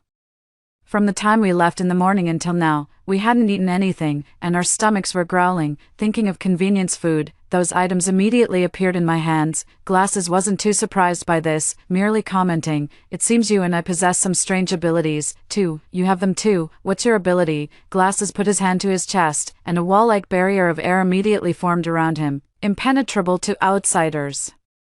"Can you protect yourself from being bitten by zombies?" "Yes, but it only lasts a short time, about 10 minutes each time, and it can protect people within a certain range." Both of us had strange abilities, but what about William? I had never seen him demonstrate any abilities. Noticing our puzzled looks, William waved the axe in his hand. "I guess my physical strength has increased." "But why do you think going to White Tower will definitely break the loop?" Glasses asked, puzzled. I had no choice but to repeat the experience I had in the darkness before the fourth loop and mention William's speculation. "I don't think it's Morse code," Glasses said confidently, his eyes brightening. "Why not?" Glasses walked over to the whiteboard in the conference room and wrote down 1001-10 with a marker. "You said, in the darkness. The 1001 you saw disintegrated into countless ones and zeros. This reminds me of binary in computers, so it's very likely this is a virtual world." Glasses adjusted his glasses and continued, "The decimal for 1001 is 9. The real message might be hidden in 9. However, 1001 is a special number. It's a palindrome, which means it reads the same forward and backward. I believe that's a hint." "A hint? Hinting at what?" "The loop." We had thought White Tower was the endpoint of the fog. But Glass's analysis wasn't without reason. No, the entire situation looked like a tangled mess, and we only had a tiny thread in our hands. With no clear way to proceed, we could only choose to go to White Tower to explore further. However, with Glasses with us, we had an extra layer of security for our trip to White Tower. I could provide food supplies for everyone, and William was responsible for dealing with any sudden zombie attacks.